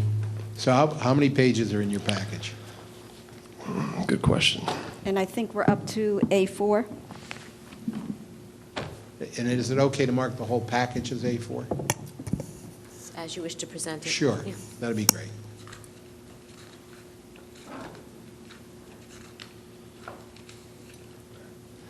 There are 9 pages. Okay, and that we need an A4 on every package. And also, if you wouldn't mind, He leave one can with give me, them, too. he can give them to us, and we can mark them. You can mark them? Sure. Okay, just give me one, though, if you don't mind.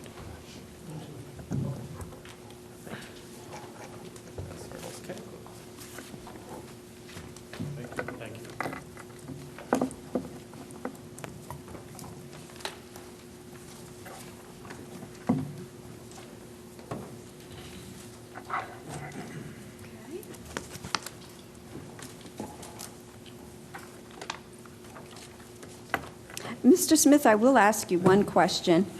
How tall are the apartment buildings that are there now? How high are they? What's Well, there I'm now? going to ask him under oath, and Okay. I'm going to ask I him, what thought is the maybe height you knew. of the adjacent building? But he's distracted. That's okay. And that is A4. All right, Mr. Sestar, are you ready to rock? Yes, sir. Okay, so the chair just asked a question about heights of buildings. Is it a fact that the adjacent building that lines up with these buildings, well, don't even as a fact, what's the height of the adjacent? Yeah, that's easier for me. Yeah. The adjacent building is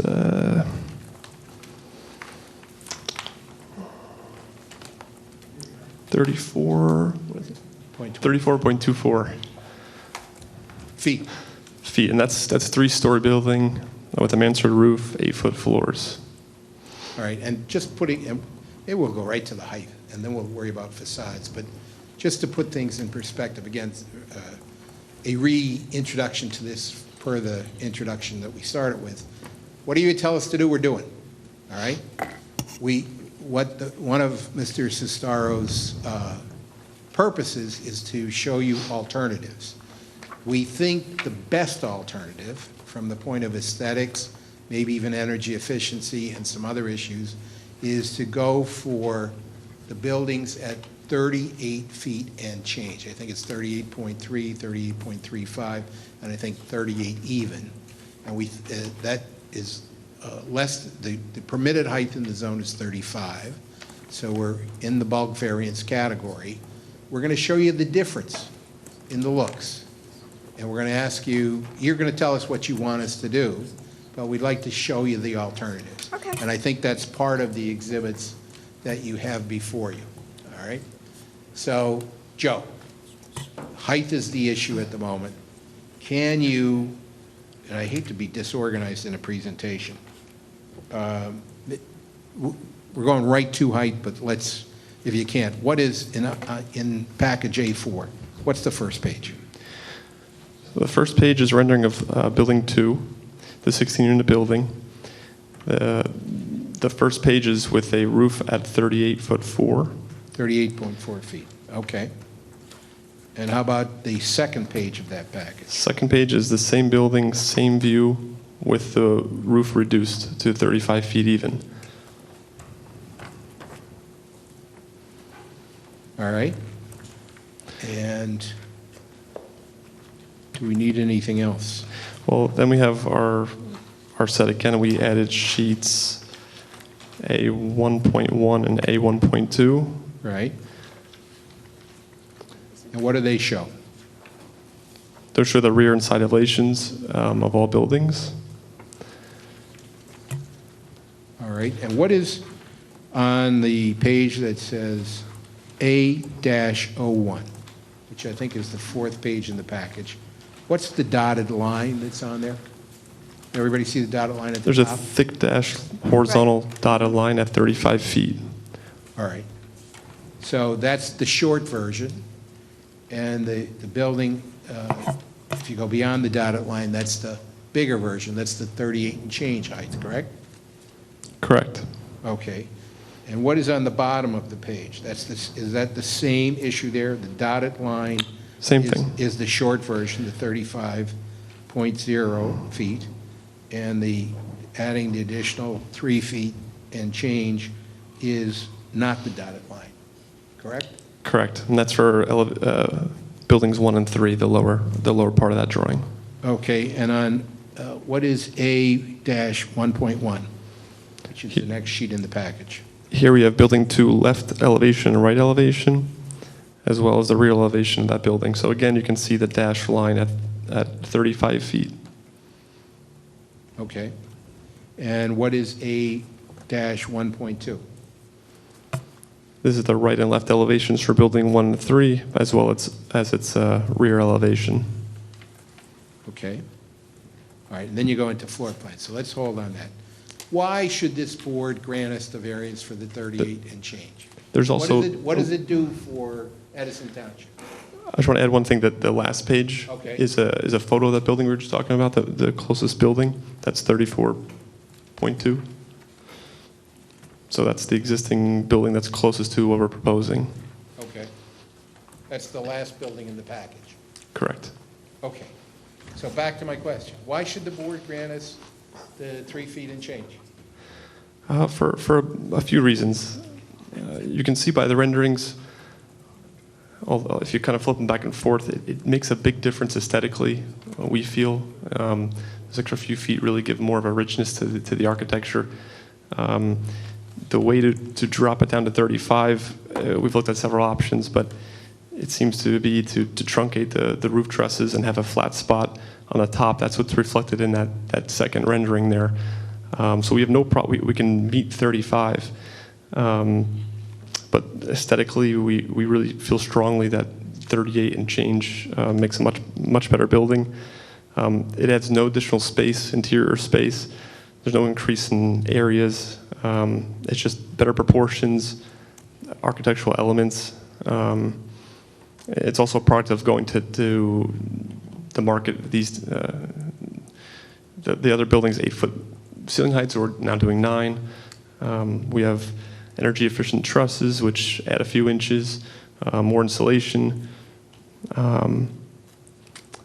Also, if we do flatten the top of the roof to make it 35, you lose the ability to use ridge vents, and you have to have mechanically ventilated attic with like a mushroom ventilator. Would it be fair to say that you get some energy efficiencies with the high You roof height? you do, and also it's not a flat roof, because it's a kind of a hip roof. In 2D, it looks a little more. It's only a little slice that we're kind of above 35 feet, but the ridge or the part that's above 35 feet is really like 30 feet in from the building facade and over 100 feet from the street. We don't think it's going to be very perceivable, especially from the street level. And again, we feel it improves the architecture. I have a question. Sure. Yes, Mr. Betty? Could you explain what you just said about the energy efficient trusses? For energy truss, it really means to heel the trusses a little taller, normally 6 inches taller, to make sure we get what would probably be R38 insulation, which is 12 inches.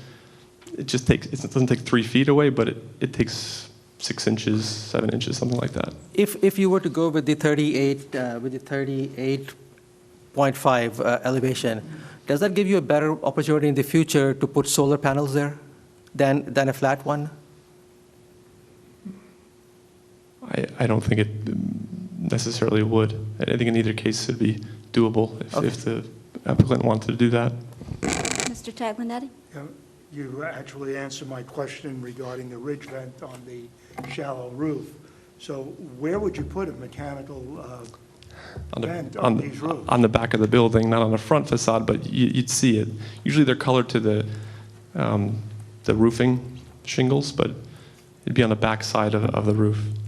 Facing the other property, the rest of your village. Correct. And maybe that's a good point to make. What's the distance from these buildings to the nearest building? 120? Sorry. From the back of the building to the existing building's peak, it's 120 feet. All right. Do you more or less. see any way this is going to be perceptible from the other buildings looking at this building? We don't think so. And you get a little something on the aesthetics, and you For get a little sure. something on the energy efficiency.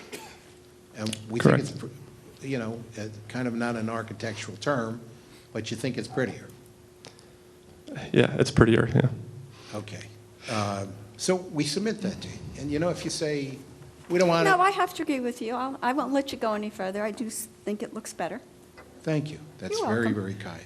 So let us talk about some other architectural stuff.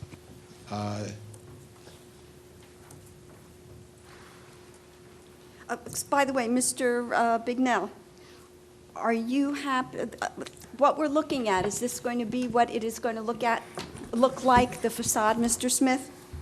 Because then my next question to Mr. Bignell is, Mr. Bignell, are you happy with that look? I mean, it doesn't look like there's a lot of brick, but there's also no vinyl. I'm assuming that's what, paint? Is that a hardy board, or is that? It's hardy pine. That's fine with me. I have no problem with the hardy board. Okay, fine.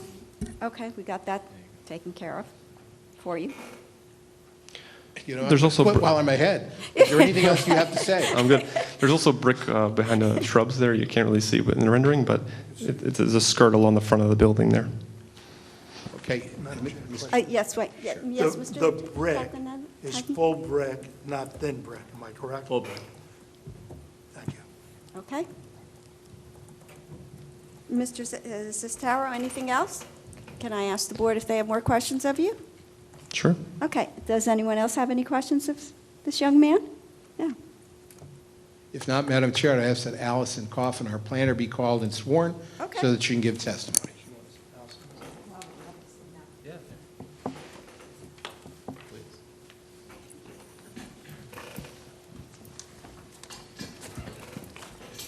Raise your right hand.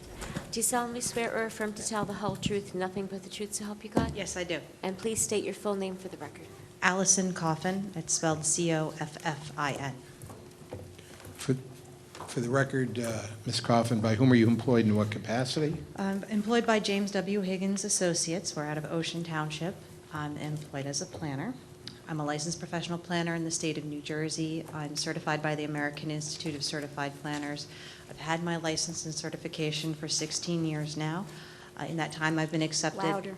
In that time, I've been accepted as an expert witness in front of more than 90 communities throughout the state, including in front of this board. Okay, we'll accept your qualifications. Thank you, Smith. Madam Chair.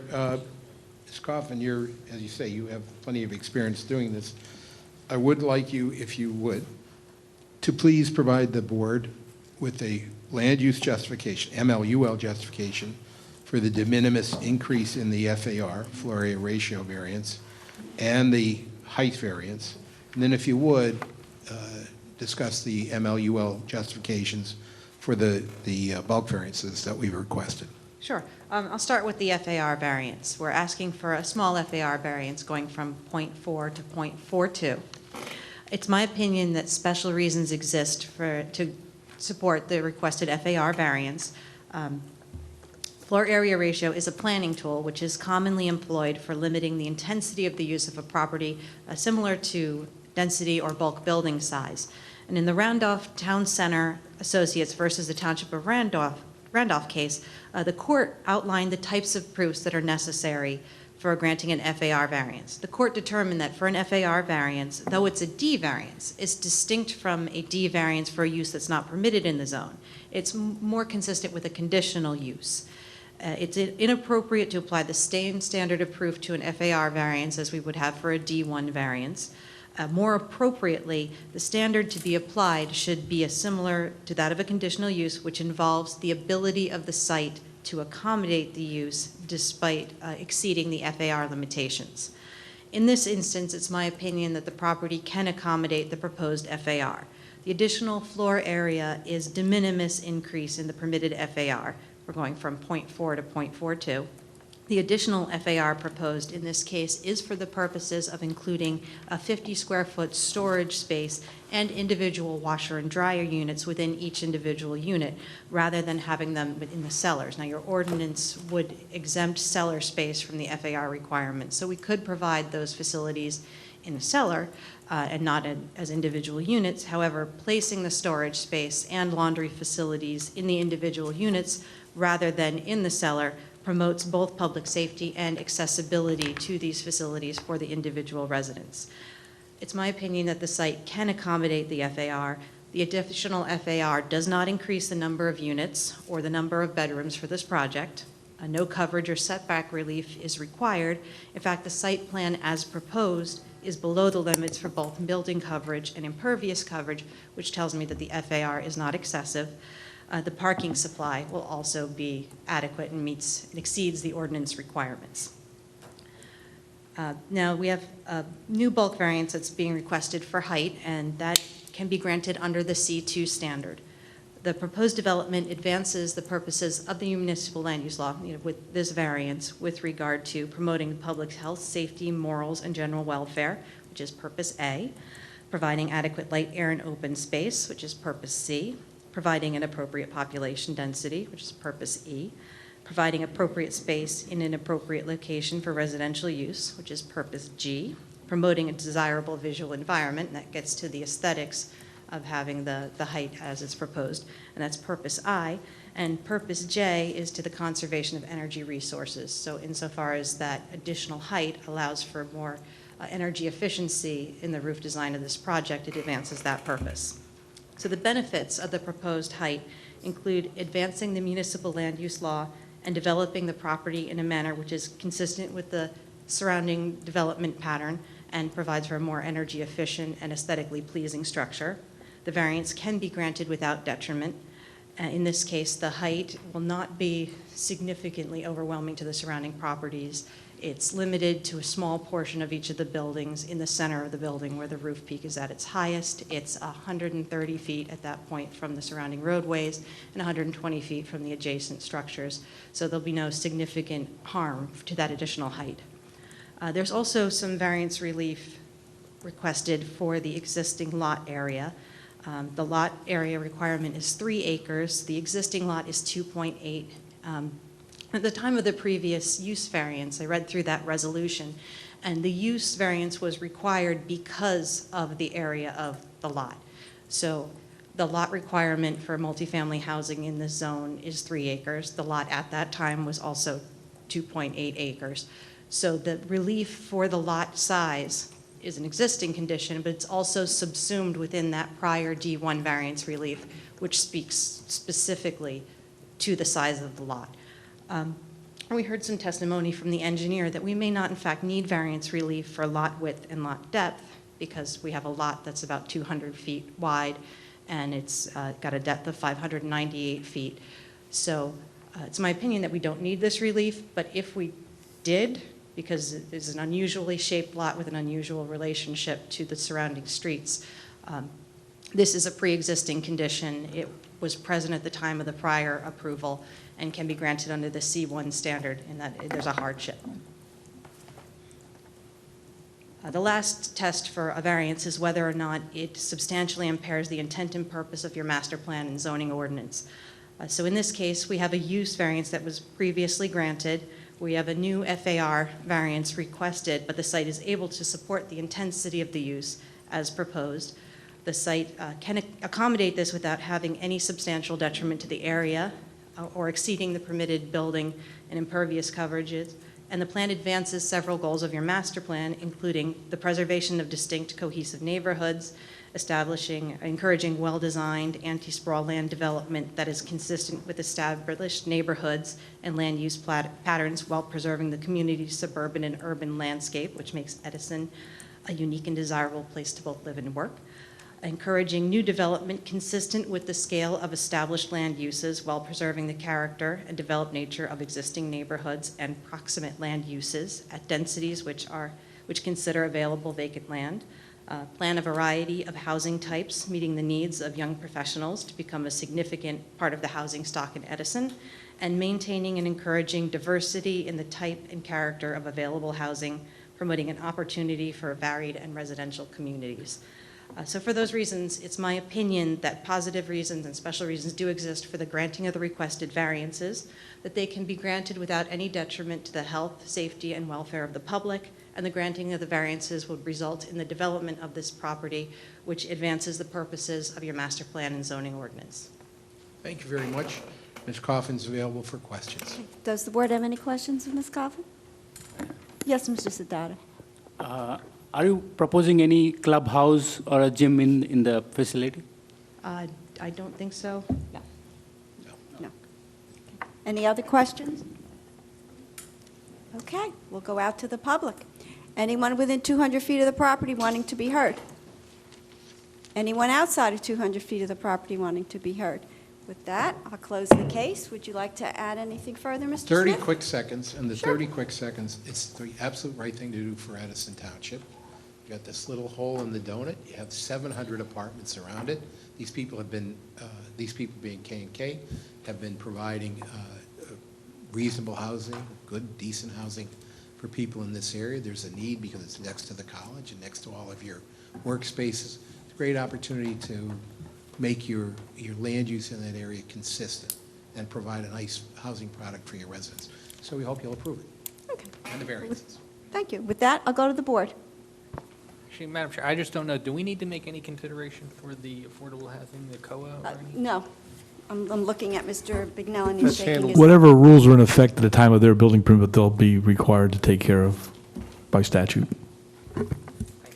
That will be handled by the construction department. Okay, I'll go to the board for a motion. Madam Chair, I will make a motion to approve. Again, I think this is a well-suited use for this application. it complies, you know, I think it fits the surrounding, fits right in, and will be actually a considerable improvement to the, I think everyone else is going to be jealous.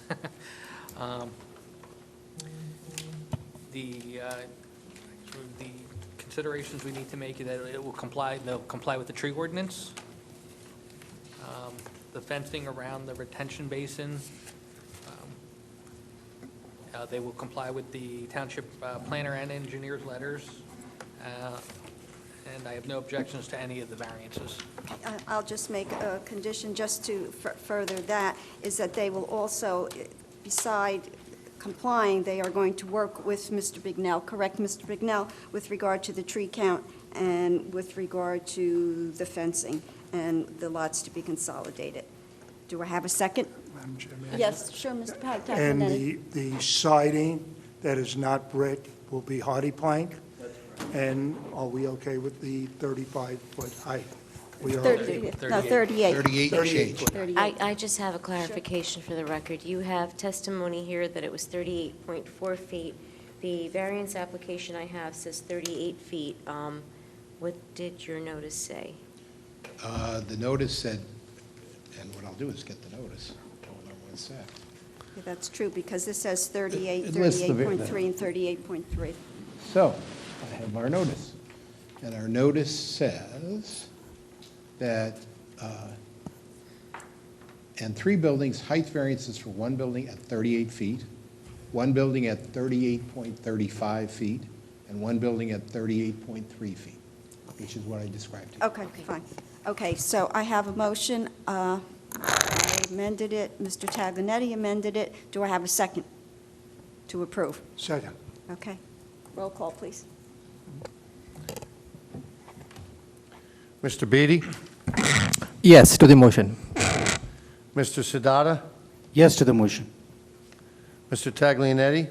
Yes to the motion. Mr. Shmuel? Yes on the motion. Mr. Skibar? Yes on the motion. Chairperson Federick? Yes on the motion. Chairwoman? Okay, Mr. Smith, you got it. Thank you, Madam Chairman and Luckily, members. your extra feet is only I'm just a little bit taller than what you want to put extra, so it's not that bad. Thank Good you thing very I'm much. short, huh? Thank you.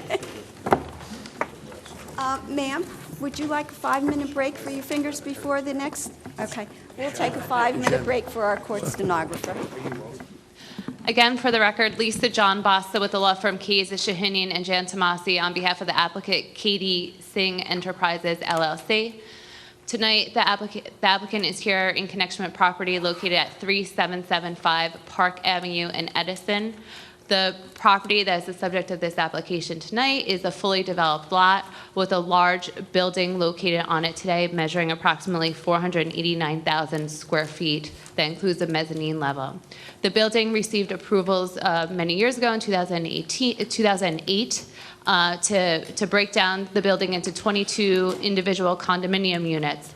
The applicant tonight is the owner of 3 condominium units, which are the specific subject of the application this evening. Those condominium units measure approximately 54,000 square feet in total area. The applicant is seeking a use variance in order to provide food distribution and warehousing within its condominium units. It's also requesting minor site improvements. So we have an ancillary site plan application that's also submitted and under the board's consideration. To discuss the application tonight, we have intend to call 2 witnesses. One is the operator of Katie Singh Enterprises, LLC, and our second witness is John DuPont, who will be testifying in both the capacity as a civil engineer and professional planner. So with that, I'd like to swear in our first witness, if we could. Please raise your right hand. Do you solemnly swear or affirm to tell the whole truth and nothing but the truth, so help you God? Yes, I do. Okay, and would you please state your full name for the record? Harry Panglia. Panglia is my last name. I'm sorry, could you say that again? Harry Panglia. And could you spell your last name? Panglia. Thank you. Harry, if you could you please state your business address for the record? It's 3775 Park Avenue. Right now, it's a Unit 5B, Edison, New Jersey. And what is your affiliation with the applicant? I'm a district operational manager. And in the capacity as a district manager, are you familiar with the operations of KD, both as it functions today and as to what the proposal is this evening? Most of my knowledge, yes. And is it accurate to state that KD Singh is the owner of the 3 condominium units that are the subject of this application? Yes, ma'am. Okay. I stated in my opening that the applicant is seeking use variance approval in order to provide food storage, distribution, and warehousing within the subject space. Is that accurate? Yes, ma'am. If you could, generally describe for the board what types of products would be stored within the facility. It's basically the dry products for the food. That includes the grains, food grains like wheat, all the spices, and some packaged foods like the Goya products that come in the canned foods. And basically that's it. Is there any proposed refrigeration or freezer? Yes, ma'am. Once we got the permission for the new loading docks, yes, we are planning to put the refrigeration unit, the new unit, though. So that's going to be in a 7A. And generally, can you describe the operations that will be being conducted within the condominium unit? So usually we have 3 trucks come in every, 3 to 4 trucks come in every week. That consists of all those merchandise that I mentioned before, that grains and all the dry products. And from once the trucks are unloaded and the same day or the next day, the food products are being distributed to other 5 stores that we own. And that's basically it then from that store. So after you get the food deliveries, what happens in the warehouse? Is the packages that come to the site, are the goods already in pre-packaged materials? Are you breaking down the products any further, or are they, for instance, the spices, are they already within a closed container that will not be opened when you distribute it to There's your nothing stores? that opens from a bulk packages. Basically the pallets, when we receive any consignment, it comes in a big bulk pallets, and the pallets are open that consist of some small bags, and bags are distributed to the different stores where the package itself takes place. And what are your proposed hours of operation? 8 to 5 during the regular, from February to August, and from August to January, it's going to be 8 to 6. And that's 7 days a week? No, 6 days a week. 6 days a week. And how many employees do you employ within your facility or your proposed facility? To the max 10 employees. And is there dedicated parking for these individuals? Yes, ma'am. Is it right outside your unit? Right outside the unit, ma'am. And you touched briefly on it, the deliveries. You said that there's going to be deliveries max 3 days a week? Yes, ma'am. And what types of delivery vehicles will be approaching the site? I'm sorry? What types of delivery vehicles? Is it box trucks? It's Is a it large box trucks trucks, or trailers? 20-footers, and once in a month we got a 40-footer box truck as well. And you said that there's deliveries 3 times a week. Is there one delivery approximately each day? Sometimes a 1 and sometimes a 2 trucks a day. Okay. So max deliveries for a week, how many would you estimate that to be? 4 trucks. And when the trucks are on your site, can you describe the unloading process? They arrive at your site. How long does it take to unload the product? Let's say once a truck arrives from a facility right around 9 or 10 o'clock, so it takes about an hour and a half to unload 1 truck.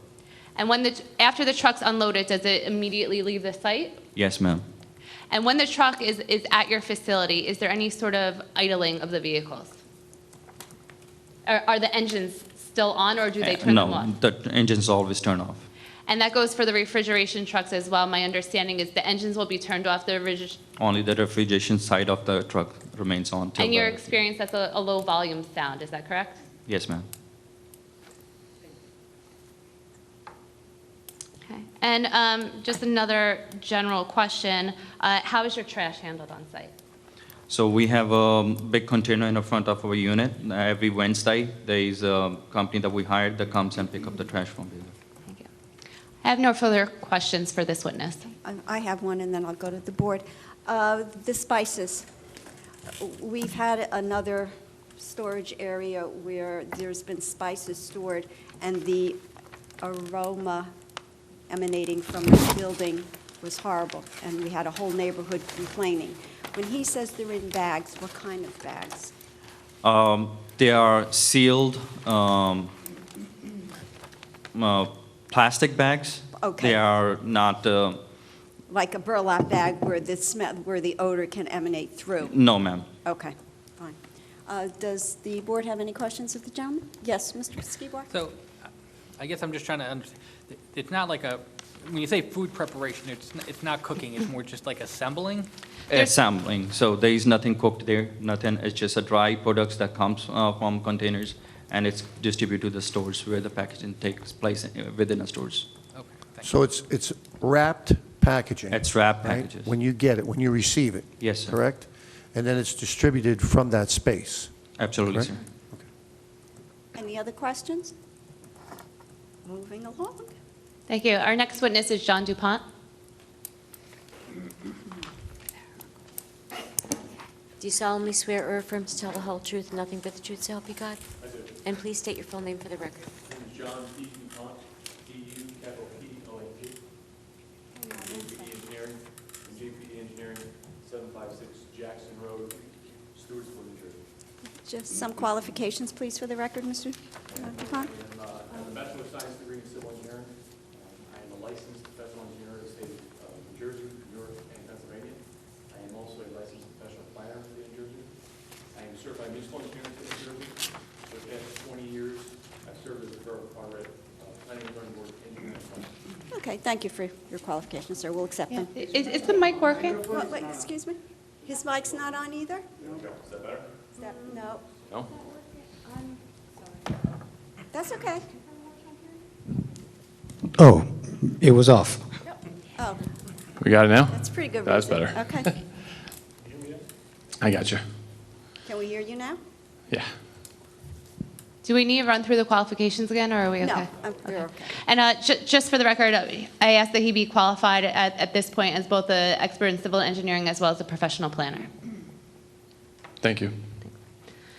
John, if you could, you were the preparer of the site plans that were submitted to the board in advance of tonight's hearing, is that correct? That is correct.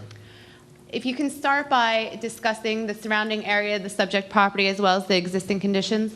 I certainly will. I have a set of plans up on an easel, and it's exactly what was submitted to the board. I'm going to go to sheet 2 of 3, just give a general overview. I think the board's pretty familiar. This is a 32.9 acre site with a 480,000 square foot building existing on it already, fully developed. Part of the site is in South Plainfield, about 1.9 acres, the remainder in Edison. This building was subject of a case in 2008 where it was converted into 22 condominium units. So fully developed site on Park Avenue along the front. There's a railroad that cuts through the property. There is residential houses to the east of the property, and there are some wetlands and restricted areas as well. Let's see here. The zone, it is in the R1 restricted district. And that's why we're here tonight, because the proposed use is not specifically permitted in that zone. Let me go for engineering. So from an engineering standpoint, it's a pretty basic project. Existing building, 22 condo units. Our applicant tonight is going to be working out of a condo unit in the back. The only change for the site plan that is even needed is we're putting in 3 loading docks in the rear. 3 sloped down loading docks, right, rear loading docks, just for their business. Currently just a straight brick wall. Small drain in the bottom of the loading docks connected into the existing drains on site. That is the extent of the improvements. This building is perfectly suited for them. And we actually even have existing parking striped. It's going to function well. At the request of your engineer, we've checked the turning radiuses for a WB50, much larger than we have. Makes the turning radius no problem. It was originally designed for this, so it's pretty simple and straightforward. Thank you. As far as the parking standards, we are eliminating a number of parking spaces, I think it's 5, in order to put in those loading dock spaces that you just discussed. With the elimination of those spaces, is there sufficient parking on site for all of the uses? And do we fit into a previous variance that was granted? Yep, I'll give you a little history on that. So in 2008, the applicant came to the board and they required 1,630 spaces for this property. They only provided 592. There was a deficiency in 2008 of 1,038 spaces. Significant, but it's been functioning. When we did our parking calc initially in the plans in front of you, we looked at those uses that was in 2008, plus our new use, and we came with a deficit. We've reduced the required or the need for parking. Your planner requested that we look at the building today with the current uses, the retro fitness, and there was another couple places, so we get current on the parking calc. We've done that. When we do that, the required for the building now is down to 1,505 spaces. We provide 586, a little less than initial, right? We're taking out 6 spaces for our loading docks. So the deficiency is 919 spaces. So we are significantly reducing the deficit of parking. Thank you. Have you also had an opportunity to review the board's review letters, the Bignell letter dated August 5th, 2019? And can the applicant comply with all the recommendations and comments within that letter? Yes, we certainly can. We have the Bignell letter, no problem at all. We also have the DNR letter as well. There's also a DNR letter that's dated August 5th, 2019. Can That's right. the applicant comply with all those conditions? We can. I'd just like to make one clarification. There's one comment regarding, and I'm going to go to page 3 of 3 of our site plan. That's a little blow up of the condominium unit we're looking at and the proposed loading docks. There's a comment that the parking spaces near the proposed retaining wall at the loading dock, it says to the north of the proposed retaining wall, be eliminated. The parking spaces be eliminated, the striping be eliminated. I just want to clarify, that's the area between the 2 retaining walls. Makes sense, so we have a loading dock there. So between the 2 loading docks, the loading dock walls by the 3 loading docks, we will take out the parking spaces there, and that's, just want to clarify. Everything else is fine. That was comment 3.2, if the board's following. We just want clarification as to what exactly was being requested and what we are amenable to doing. And we think that's what the intent was, but we just want to put it on the record. Mr. Bignell, that's Mr. Carley's report. What happened was the application was given to Mr. Carley. Originally, it was determined that a use variance was required, so that switches engineers for our board. Mr. Carr, I don't believe, wrote a report for this. Correct. So I would, if you don't have any major issues, I could certainly rely on Mr. Carley's report. He's a professional engineer for the planning board. But they need some clarification. Should we just Well, the clarification will probably. have it conditioned that they get in contact with Mr. Carley? And No, I would give it to Mr. Carr. It's still his purview. Is it So, Mr. Carr? and he has Mr. Carley's report as well, so he can certainly comment on that. So if the board so fits to grant the approval, we'll make a condition that you get in touch with Mr. Carr, who has Mr. Carley's report, and he can work it out with you. That's fine, and we would agree to that. Thanks. Between Carr, Charlie, and Carley. And then if we could, I think we're concluded our civil engineering testimony related to the application. We can move into the planning proof. So in advance of tonight's hearing, in order to prepare for your planning testimony, can you state to the board what you did? Absolutely. So I did visit the site. I did review the surrounding areas. I did look at your master plan and your zoning ordinances. And we are here tonight seeking a use variance. Can you describe the nature of the use that's proposed and what you looked at? Yep. All right, so the property we know is located in the R1 restricted industrial district. So permitted uses in that district are fabrication and assembly of products, processing and printing facilities for finished products and materials. But food storage, warehouse, and distribution is not permitted. It's not prohibited either, but it's not specifically permitted. So that's why we're here. Now, our proposed use is less intensive, which you can see by the parking calculation, right? We're reducing the need for parking. Less intensive than the permitted manufacturing use, is that accurate? That is accurate. The proposed use we feel is appropriate in the R1 district. The existing building is primarily manufacturing. There's minimal site improvements required for our use. Just again, just those 3 loading docks. There'll be no visible impact to the exterior of the building aside from loading docks. There's no changes to the front. There's no changes to the traffic flow or the patterns on site. No need. And going through the positive criteria, if you can describe why the proposed site is particularly suited for this use. Okay. It is particularly well suited. We're occupying an existing space in an existing building, utilizing the existing traffic pattern for both pedestrian and truck. It's on Park Avenue, which is a heavily traveled road. The building itself is located near major highways. The land use currently is manufacturing. Everything on this site works well with our use. This is exactly what your master plan is looking for. And are any of the purposes of the municipal land use law advanced, in your opinion, by the granting of this application? Absolutely. So, A, appropriate use and development of land, opportunity to occupy an existing space within a building, right? So we're occupying an existing space in a warehouse. G is to provide sufficient space in appropriate locations for a variety of commercial and industrial uses. Proposed use that, for us, is compatible with the other uses in the building. And H, to encourage the location and design of transportation routes which will promote the free flow of traffic while discouraging location of such facilities and routes which will result in congestion and blight. So we have a use in an industrial and manufacturing building near major highways, near major roadways. And if this application were granted, in your opinion, would there be a negative impact to the surrounding neighborhood, the public good, zone plan, or zoning ordinance? I see no detriment to the public good.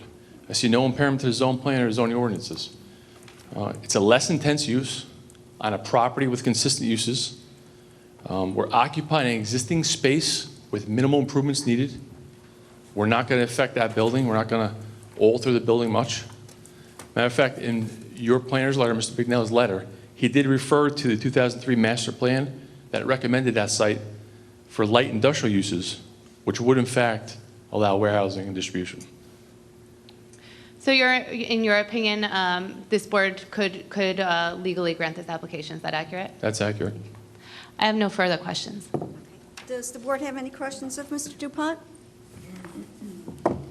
Yes, Mr. Callahan? I don't know if it belongs to Mr. DuPont, but what about odor management of the site? Who would be handling that? I'm sorry, I didn't hear the question. Odor management. Owner management? Yeah, of the Well, process. Katie Singh is the owner of the 3 condominium units that are the subject of this application this evening. There is a superintendent that manages the overall site for the 22 individual condo units.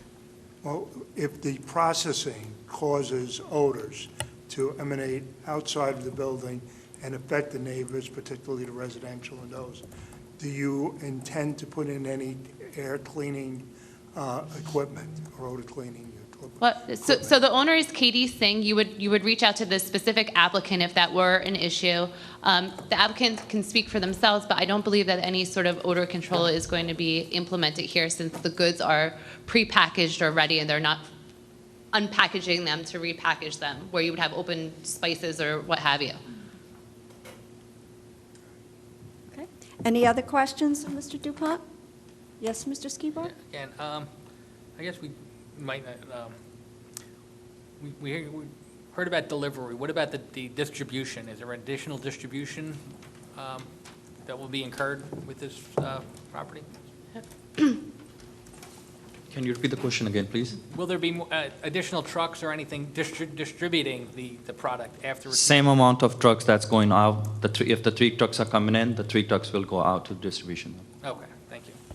Any other questions? Okay. Moving along. Yes. I have no further witnesses. Okay, I'll go out to the public. Anyone? That would be me. Okay, I'll have to say it, though. Anyone within 200 feet of the property That would be me. property wanting to be heard? That would be me. Okay. Would you raise your right hand, please? Yes, Do you solemnly swear or affirm to tell the whole truth, nothing but the truth so help you God? I do. And for the record, please state your full name for the record, Um, providing us with your address. Cynthia Daly, and I live at 2194 Gogol Street. So my side property is to the back of the old Dreyfus building, because I've been there for 26 years. So I've seen a lot of different things for the property. So I just have a couple questions. Why do you need 3 bays if you're going to have such little trucking going in and out of there? What is the necessity of having the 3 bays? So right now, our products that we have in a small unit, that's in a 5B, they are not categorized. So the reason we're expanding is just to categorize the products within a bigger unit, just to make the operations better. Okay. So you're going to have how many trucks coming in a day? 3 a day? Not a day, ma'am. It's going to be 4 trucks a week. 4 trucks, so I heard different things. Did you hear differently than that?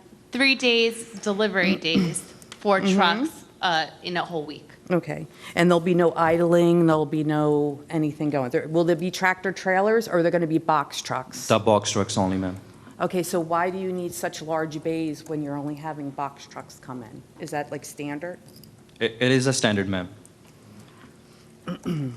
Okay, so I know there was within that letter that we received from you, wanting to have the variances, like the interpretation waivers or exceptions reflected in the plans and materials filed, as the same may be addended or revised from time to time without further notice or determined to be necessary during the review process of the application. So kind of explain that to me. Yes. Because I don't want to like say, okay, they're going to pass this, and then you're going to go, well, we're going to put 4 in, we're going to do this as other units. Like, Absolutely, need to I know that. understand. So what we call that is catch-all language, that if it so happened to be, after I had sent out my notice, one of the reviewers, or somehow it came out this evening that there was a required setback or what have you, there was this language in there that I could ask for and receive that variance. However, nothing can be added to the plans whatsoever other than what was testified to this evening.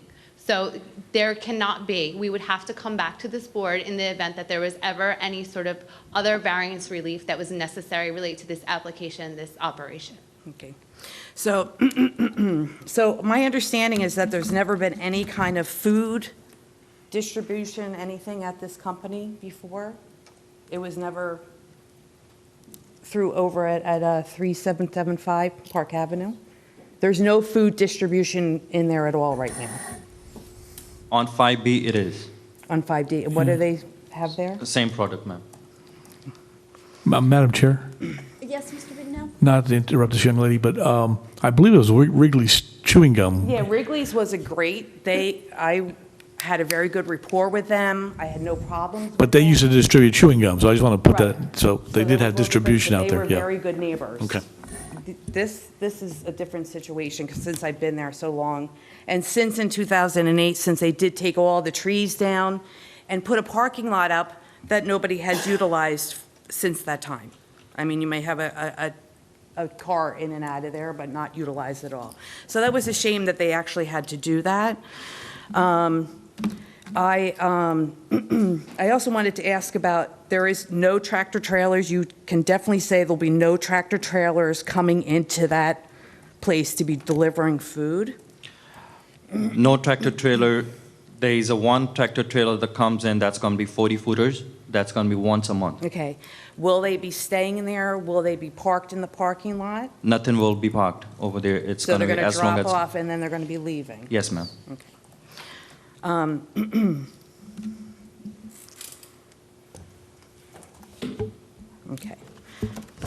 So just to get a little bit, some things before, because I've been, since I have lived behind that building for 26 years, the owners there in 2012 did proceed to try to run a trucking company out of this. So that's really why I'm here tonight, because I need to know that this is not going to happen.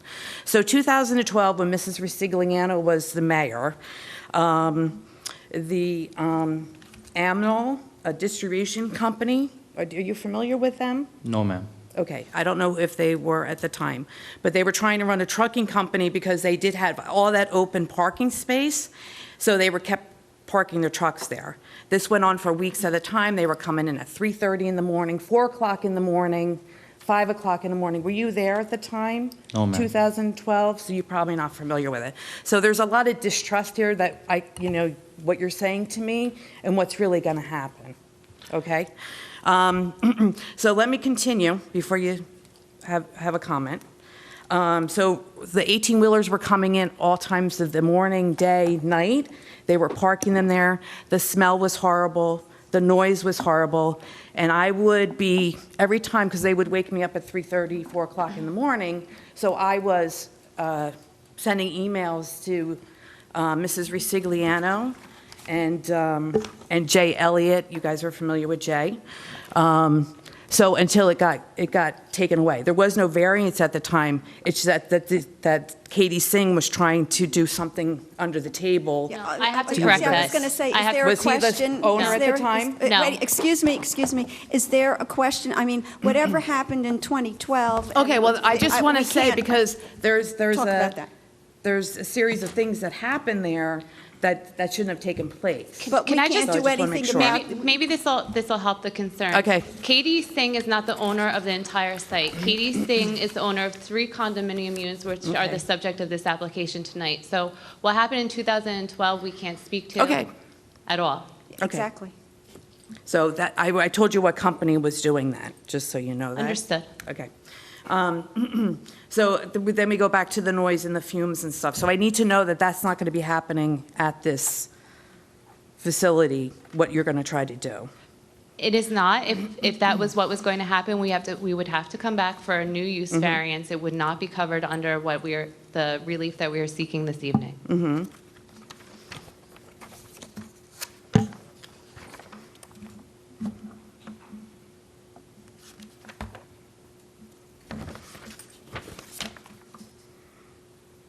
Okay. Joanne? Yep. Thank you. Anyone else within 200 feet of the property wanting to be heard? I'm within 300 feet. Oh, okay. Anyone outside of 200 feet of the property That's wanting me. to be heard? Do you want to raise Okay. your right hand? Raise your right hand, please. Do you solemnly swear or affirm to tell the whole truth, nothing but the truth, so help you God? I do. And please state your full name for the record, providing us with your address. Joanne Dulina, 2184 Gogol Street. As Mrs. Daly said, we both live on Gogol Street. It's adjacent to the property. I'm respectfully requesting that the zoning board decline this project, okay? Similar to Cindy, what we had gone through years ago, just the destruction of the property, in my opinion. They took down hundreds of trees. They were supposed to plant 289 trees. I highly doubt that they ever Okay, even let me- lived. Let me stop you there. Mhm. Again, that I know, it has nothing to do with them, I know. Exactly, But for us, it's a very I bad know. taste in our mouth, But okay? we can't take that into Correct. consideration. so. Okay. So I've been wondering how the proposed change will benefit our community, our neighborhood. Increased traffic, more trucks. There's speeding on Park Avenue, okay? It's going to get worse. Potential rodent issues with the food, okay? My concern is what this will morph into. You know, it's starting now as food distribution. This person said that they're doing the food distribution, so they didn't have the permit for that. Is that correct? Is that, I'm asking, you said that they're currently, I am not aware of a use variance being granted for this particular application. However, if there was previously under Wrigley a food distribution in that site that was approved, they were allowed to occupy that space as a different type of food distribution facility. okay, that's new to us, okay. I'm just wondering, does the town get more taxes from this? I don't think so. The board is not permitted to consider that. Okay, I'm just Sorry. saying, okay. And I guess my question is, why not use something like the old Acme A&P site over in South Plainfield? It's already set up for this type of operation. This use is not permitted in a restricted industrial district, and we'd like to keep it that way. Thank you. Okay, I'll close the case for the public. Would you like to add anything to what you've already said? Just in closing, in our mind and in our planner's mind, what is proposed within the facility is a lower intensity type of use that is permitted under the zoning. Currently, the zoning allows for a manufacturing use. For instance, that would require 1 parking space for 300 square feet of space. Here, we're proposing a warehousing distribution use, which has a requirement of 1 space per 3,000 square feet of 1 parking space per 3,000 square feet of space. The use from the outside is going to be virtually nothing. The only thing that is being requested is that 3 loading docks be added to the space. The manufacturing use that is permitted within the zone does allow for deliveries and loading. You've heard the testimony of the applicant this evening that there's going to be a maximum of 4 trucks that are coming to the site, which they anticipate in any given week. So for the reasons that were given by our planner, as well as the other testimony provided this evening, we would ask that the board look favorably upon this application and grant the variance relief and minor site plan that is being requested. Thank Okay, you. Thank you. With that, I'll go to the board, please. Do you have any questions for me? Pardon me? Do you No. have any questions for me? No, no. I'll go to the board. Okay. Madam Chair, I will make a motion to approve. Again, this does not appear to be an intensified use of the property. I will emphasize that we are looking at primarily box trucks with one 40-foot truck per month. I know there's concerns about odor. If that does arise, will the remediation actions be taken to address that? Yes, absolutely. Okay.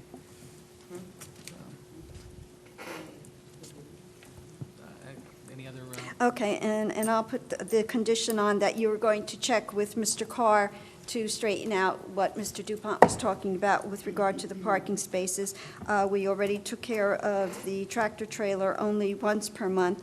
There will be no idling of refrigeration trucks in the parking lot. And again, if there's any food smells emanating, I'm sure the neighbors will complain to the town, and then you have agreed to remedy the situation as it is. So having said that, do I have a second? Before you Yes, do sir, that, sorry, just to That's okay. clarify, because when this resolution, if this matter is adopted, the application is granted, with respect to Mr. Carr's report, which we don't have because he has not had an opportunity to issue one, is it a condition that the applicant comply with Mr. Carr's recommendations, taking into consideration Mr. Carley's report? Yes. Okay. Agreed. Agreed. Okay, so having said all of that, do I have a second? I'll second.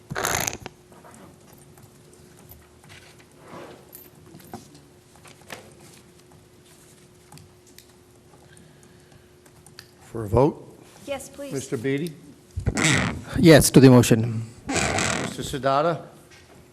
Yes to the motion. Mr. Taglianetti? Yes on motion. Mr. Shmuel? Yes on the motion. Mr. Skibar? Yes on the motion. Ms. Federick? Yes on the motion. Okay, thank you. You're approved. Thank you. Good We night. appreciate your time and Thank you so much. consideration. Yep, thank you. Okay, so. Oh, okay, wait a minute. I want to see you a minute, but we have to do some resolutions first. Resolutions to be adopted, case number Z19, 2019. New Jersey Conference of Seventh-day Adventist granted May 28, 2019. Z32, 2019. Dr. and Mrs. Merchant granted July 30, 2019. Z30, 2019. Anthony Jenna granted July 30, 2019. Motion to accept? Do I have a second? Second. All in favor? Aye. Aye. Next motion? To adjourn? To adjourn. Motion to adjourn? Do I have a second? Second. All in favor? Aye. Thank you, gentlemen. Next month.